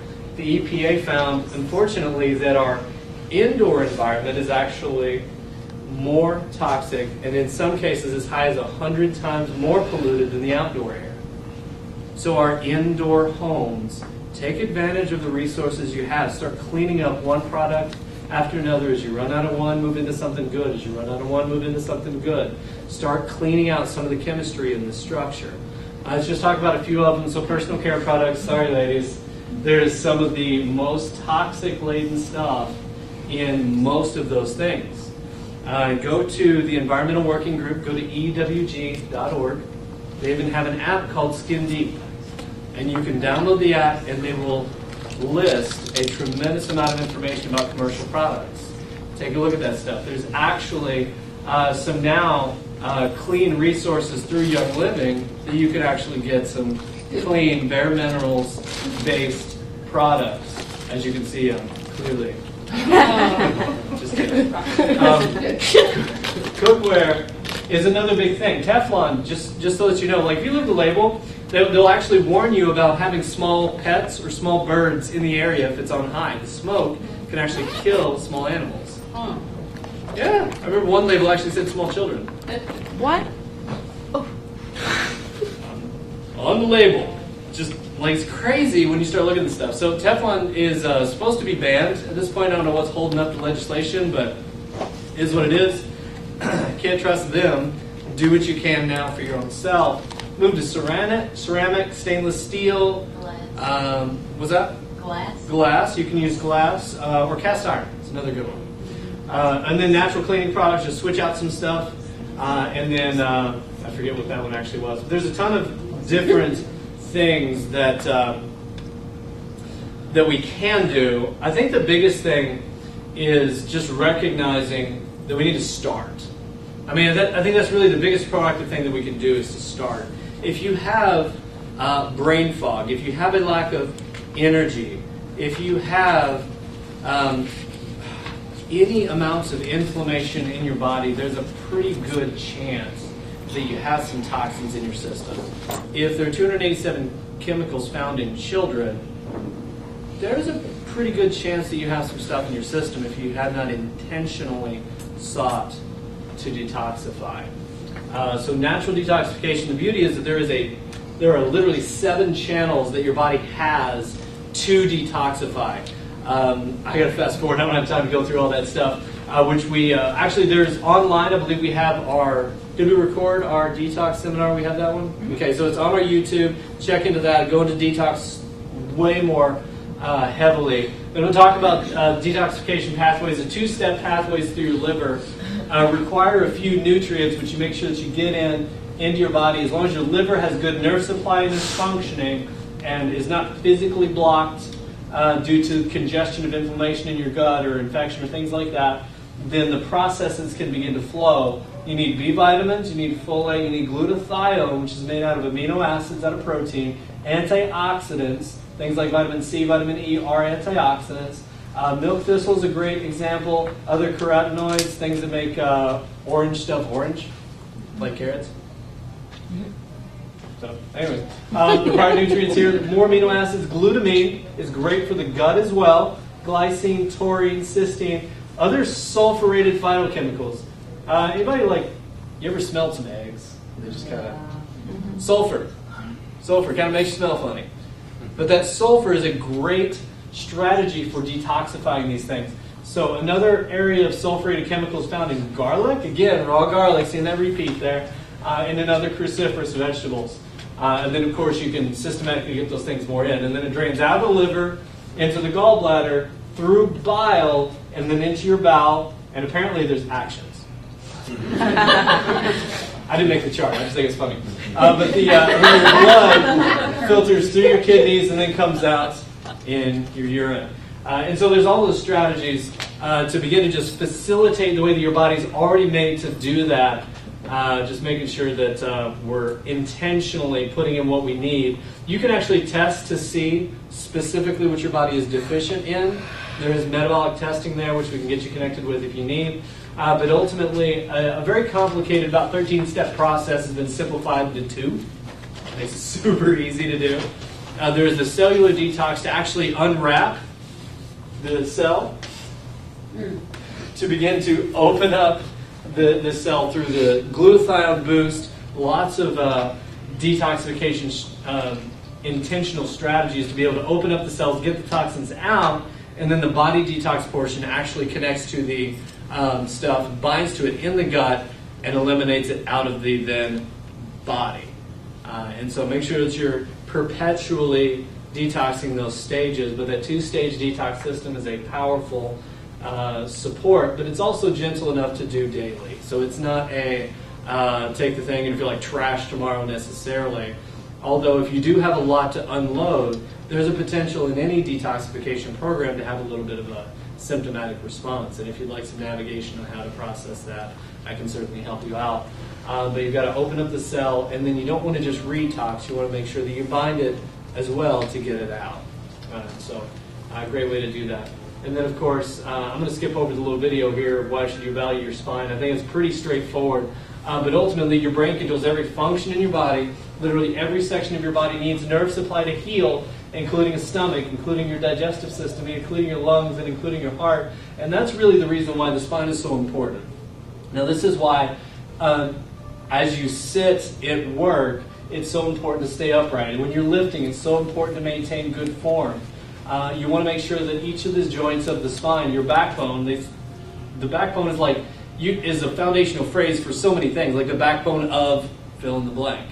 There's a reason why it's a foundational language, that it's so important. It's literally the backbone of your health. So if you do not have a healthy spine, you do not have a healthy body somewhere. It's just the way that the body is made. So look at it, take care of it, do the best that you can to keep every individual segment moving, and make sure that everything is as aligned perfectly as you can, which means correct what needs to be corrected, but most importantly, maintain the spine for how long? For life. Do what you can. And so that frequency of adjusting depends on a person and other things that that you have going on in life. But the vagus nerve, tons of research into this thing. Like it just blows me away. They started looking at, and back in May of 2015, they were like this giant breakthrough, hacking the nervous system. The vagus nerve, this wandering nerve. They come to find out it actually affects organs. And so their brilliant idea is they're going to install a device that electrically stimulates. Wait a minute. Doesn't your body already naturally have electrical signals that go through your nerves? So if your nerves are functioning naturally on their own, then you won't need any of this stuff. But it's crazy. They're looking at so many layers of autoimmune disease. They're looking at like rheumatoid arthritis. There's a particular study in there. Diabetes, chronic inflammation. Vagus nerve job is to reset the immune system, switch off production of proteins that fuel inflammation. Looking at tumor necrosis factor. Looking at, and all of this stuff, they're talking about vagal tone. So the function level of a particular nerve that comes out of your skull right up here. Right at the top. Like if you put your hand underneath your skull there, you probably feel the top bones, the transverse processes of your atlas. If it's tender, pretty good sign something's not right. You want to make sure that you check and take care of that thing. But it connects to virtually all of your abdominal organs. So make sure that it's moving well, aligned well, open up. And one of the other things to recognize, again, is that it's not necessarily pain. But also, those of you who are already getting adjusted, this is another major reason to do what at home? Do your exercises, do your home stuff as much as you can because it matters. I'm not just there to pick on you. I actually want you to be healthy. It may seem like it some days. Like, did you? Yeah. How many times did you do that? So do what you can because it matters. It's your life. It doesn't help me. It helps you. So check this out. Literally the nerve itself. And there's so much study into this stuff because apparently you got to get into the biochemistry before it's valid. But this concept called disafferentation, just related to a joint complex dysfunction. You get a crick in your neck. You get a stuffed muscle. You get things like that. It creates this disafferentation. The signals, afferent is the way up to the brain, but it dysregulates that, and chemicals dump that way down into whatever organ structure, muscle, or tissue. And so it increases a state of what's called sympathetic tone, which is counter to the vagus nerve's parasympathetic. This is literally a disease producer. Now, can you have that without feeling it? Yes. Happens all the time. That's why we take pictures. That's why we check that stuff. Check this out. 153 references talking about the increased sympathetic tone and the release of noradrenaline, norepinephrine is an etiological factor in a broad range of diseases, including cancer, bipolar disorder, excessive weight gain, hypertension, type 1 autoimmune diabetes, type 2 diabetes, glaucoma, osteoarthritis, rheumatoid arthritis, asthma, immune function. This is from the Department of Neuroscience in Johns Hopkins. This is not like I just said that. You know what I mean? Like, just listen to this guy, this random guy. But the thing to recognize is that subluxation causes this process. There's tons of studies that say this exact process is directly linked to these things. It's like step by step by step of all of the processes is founded. And when you start taking a look at it, it can affect so many different things because each nerve goes to a different part of your body. But take a look at that. Take a look at that chart. Check this out. Your immune system directly influenced. Interleukin 2. Anybody ever heard of interleukin 2 as far as a cancer treatment or immune-related treatment? So interleukin 2, crazy expensive, by the way. But interleukin 2 activates many killing cancer processes. So the growth of T cells. Do you see the T cells in the video? T cells in the video killing stuff. T cells attack specific disease-causing agents. The activation of the T cells, and check this out, natural killer cells. Their job is to naturally what? Kill stuff. Okay, pretty simple. And so kill stuff, kills viruses, kills cancer cells, and enhances T cell and NK cell function. Interleukin 2 does a lot of awesome stuff. Check this out. Check this out. 2010.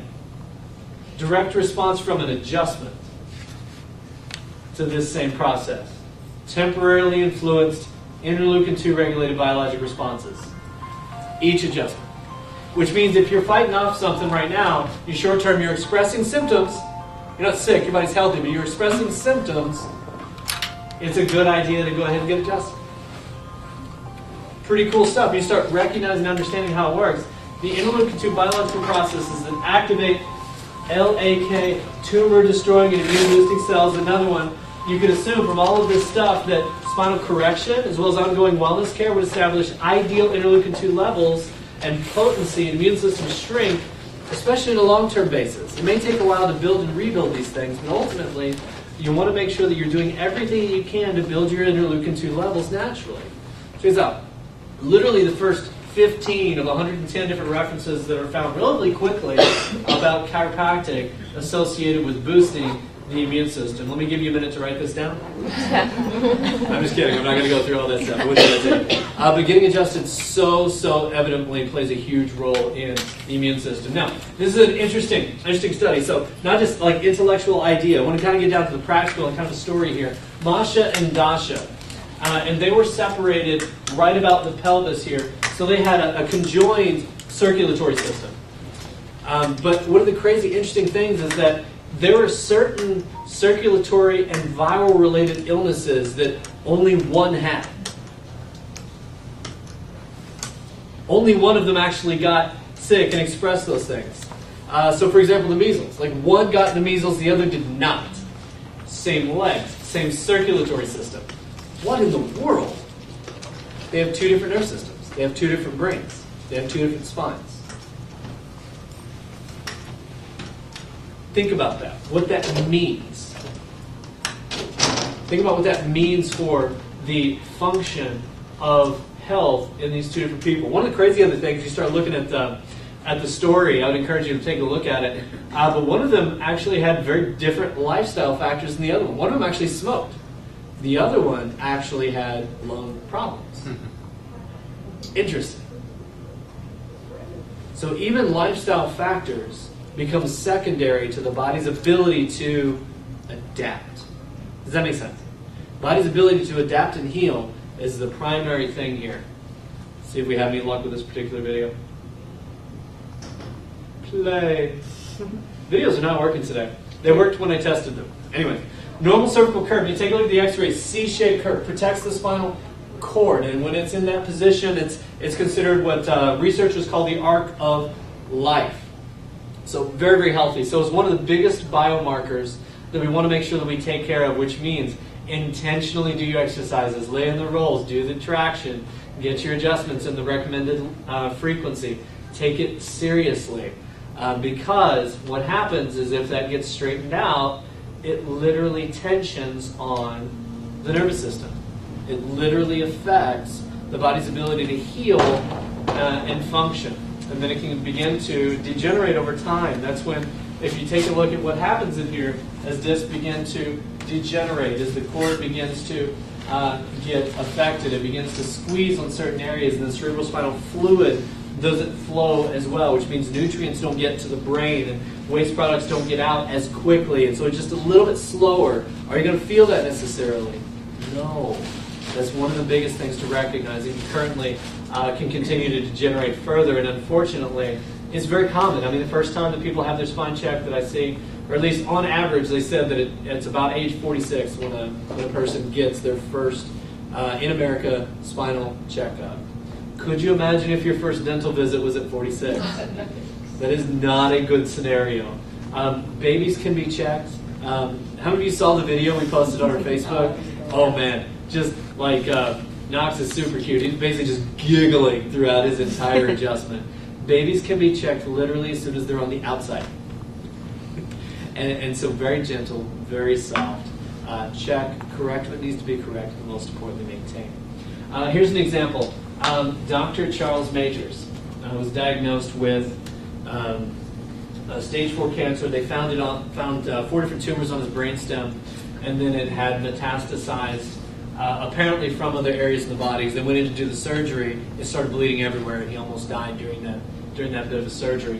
One of the things that they found, if you take a look at the measurement of the arch of his neck here, it was a 15-degree curve. This is when he went back through a corrective process, increased it well over 30 degrees, so closer to that 45-degree arc of life. This is literally in 2009, right around the same time that they found the cancer. He went through lots of natural protocols, wrote the Cancer Killers book, opened up a tremendous amount of research and network understanding of how to address many of the etiological factors or causative factors of cancers, and he went through and corrected his own spine, and then at that point, whenever we took that x-ray, he didn't have any cancer at that point. So it's a major factor. It's not the only factor, but it is a major factor for his nerve system to be able to function and heal correctly. And so it's, I mean, goodness, 1 in 2 men, 1 in 3 women end up with a diagnosis, and then just statistically speaking, if the curve is not where it's supposed to be, which one would they end up being? They would end up being the one that ends up getting the problem versus the one who doesn't. And so nerve system, like I said, controls literally everything. There's some warning signs in there. If you've got any particular issues symptomatically, you gotta take a look at that and gotta find causes as much as you can. I was gonna take a minute and have you guys fill that stuff out. But in your packet, I encourage you to do that, especially if you haven't had things looked at. It's in the back of the thing. You can fill that thing out, and then if you want to go ahead and have an exam or have those things looked at, we can certainly do it. Go through your history, go through your consult, do the exam, do some rolling thermal scan, check and see if you have any of those inflammation signs along the spine, and take some x-rays if we need to do that, to check and make sure the arc of life is there, things are straight, things are where they're supposed to be, to make sure that the nerve supply to every part of the body is clear and open and functioning. If you had a blocked artery, would you want to know? Yeah. If you had a blocked nerve, would you want to know? Yeah. And so this is one of those big things. Like, how many people do we know that don't know that? That's such a big thing that very few people, unfortunately, really understand. And it's a great opportunity to invite people to a dinner. As we do dinners in the same room, Tony Roman provides food. I'll talk for just a little bit, talk about how the nerve system heals in our bodies. And it just feels very simple. We start walking through some things, it begins to make sense. But if someone that we know has a problem and they don't know it, then they can't do anything about it. But if they have no knowledge, they can't act. If they have the knowledge, then it's their choice. Then they can do what they want with it. They can choose to act, they can choose not to act, but that's on them. But if you have knowledge and you don't share knowledge, or don't at least give an opportunity than you could have shared, then that's on you. One of the biggest things that I want to recognize as we walk through each of these processes is just turn the power on.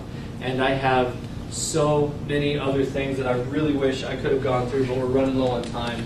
I was hoping to be able to get into a ton more stuff related to autoimmunity. I'm going to fast forward and blow through this about as quickly as I possibly can because we're running low on time. But leaky gut is one of the common things associated with virtually every inflammatory related, especially autoimmune illnesses that exist. And it has to do with these tight junctions in between the cells that get opened up, and then other stuff that's never supposed to get inside your body gets inside your body.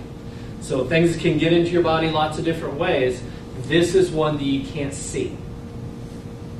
It can happen incredibly commonly. We take a look at that leaky gut. Leaky gut can be related to Parkinson's. Leaky gut can be related to, and technology has stopped again. Leaky gut functionally is leaky brain. Intestinal permeability associated with the autism spectrum. We found autistic children have an anti-neuronal antibody 63% of the time, 5% in the control. So it's a huge distinction in that scenario. So what happens is leaky gut leads to food intolerances, continues to get worse, leads to immune abnormalities, can lead to an autoimmune condition if it continues to perpetuate.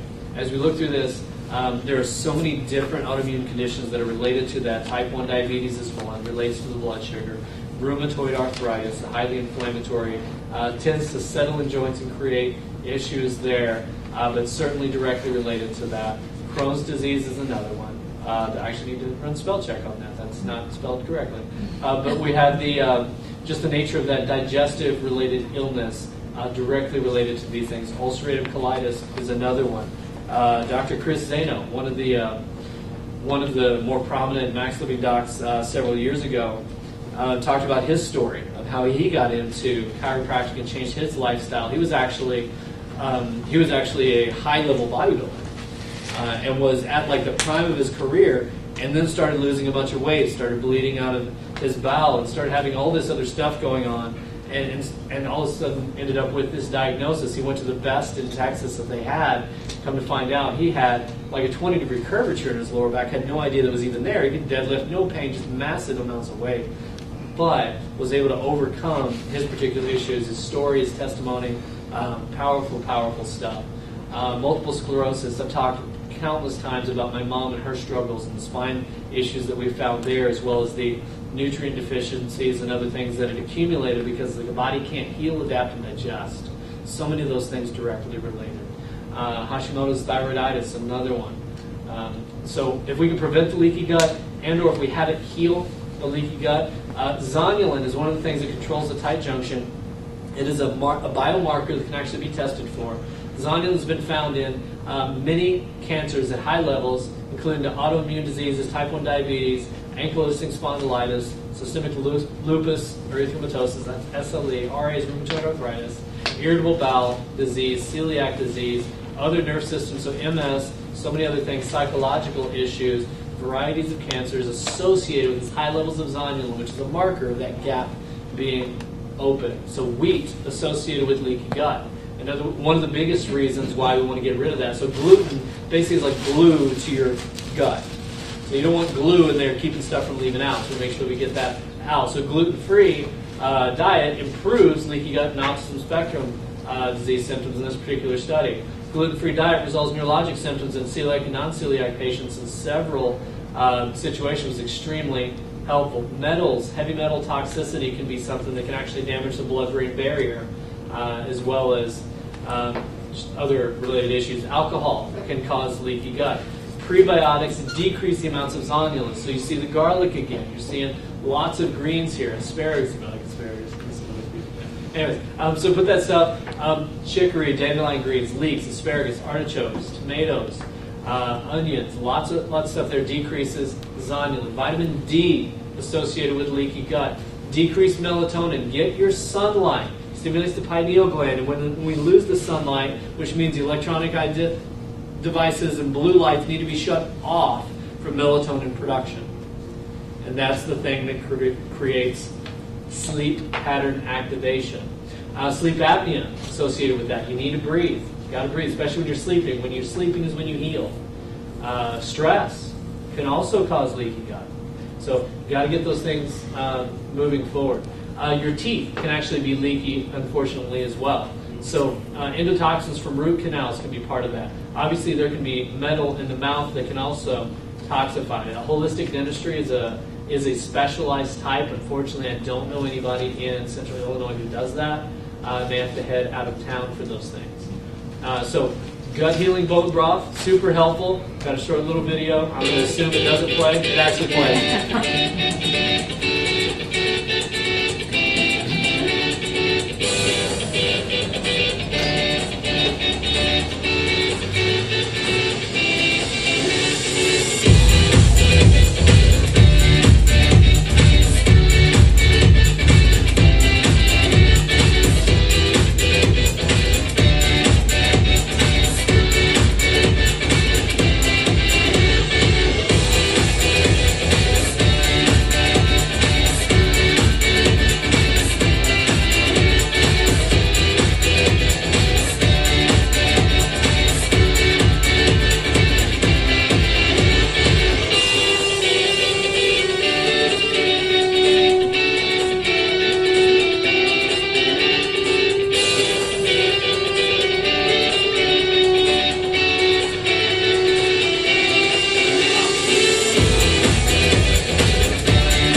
Super easy. One of the big things, we start walking through all the processes. So leaky gut protocol, hyperfast, corrective chiropractic care, the particular diet you want to chase after. There's more resources towards what's considered an autoimmune protocol type of diet. And then there are specific sensitivities. I can test for some basic stuff, but if you want to look a little bit deeper at specific food sensitivities or things like that, there are other resources outside of our office that can do that. Need some multivitamins because nobody eats perfectly, unfortunately. And even if you eat well, foods just don't have what they did 10, 20, 30 years ago, which is sad as can be, but it's the reality. Grass-fed whey. Whey can be hugely helpful for boosting glutathione levels, as well as the omegas to balance that teeter-totter so you don't catapult the inflammation. Get your D levels above 150. You can test those. You've got a blood spot test at the office, or you can just have your primary doc run that. Max GI to kind of break down the negative microbes that are in there. Glutamine helps to seal it. N-acetylcysteine is a hugely helpful bind for detoxification to get the stuff out of your system. The detox system itself helps with the phase 1 and phase 2 liver detoxification pathways, as well as binding to get it out. Daily defense with turmeric is super anti-inflammatory. Ketones, ketogenic diet, or with exogenous ketones becomes super helpful in boosting the anti-inflammatory and the immune response and fuel for the brain for coordination. Tremendous layers of stuff. I can get you more resources on that if you want. Last immunity bundle we already talked about between the whey and greens and the D. There's a little bit of a freezing of my power point. So, in addition to that, the detox or omegas would be a huge addition from a standardized standpoint there, and eventually this thing will work. But until then, we want to wrap up where we're at now, so make sure you get a chance to talk to and get as many of the resources that you need from ourselves as well as our partners. And the PowerPoint is essentially, hey, now it goes. Do we have time for a couple of questions before we get going? We're pretty well done on the Q&A. If you want some more specifics, then by all means come up and ask, and we'll dive in. But the mission is very simple. Life works in the way that you learn some things along the way that you wish you'd learned a long time ago. Who learned something today?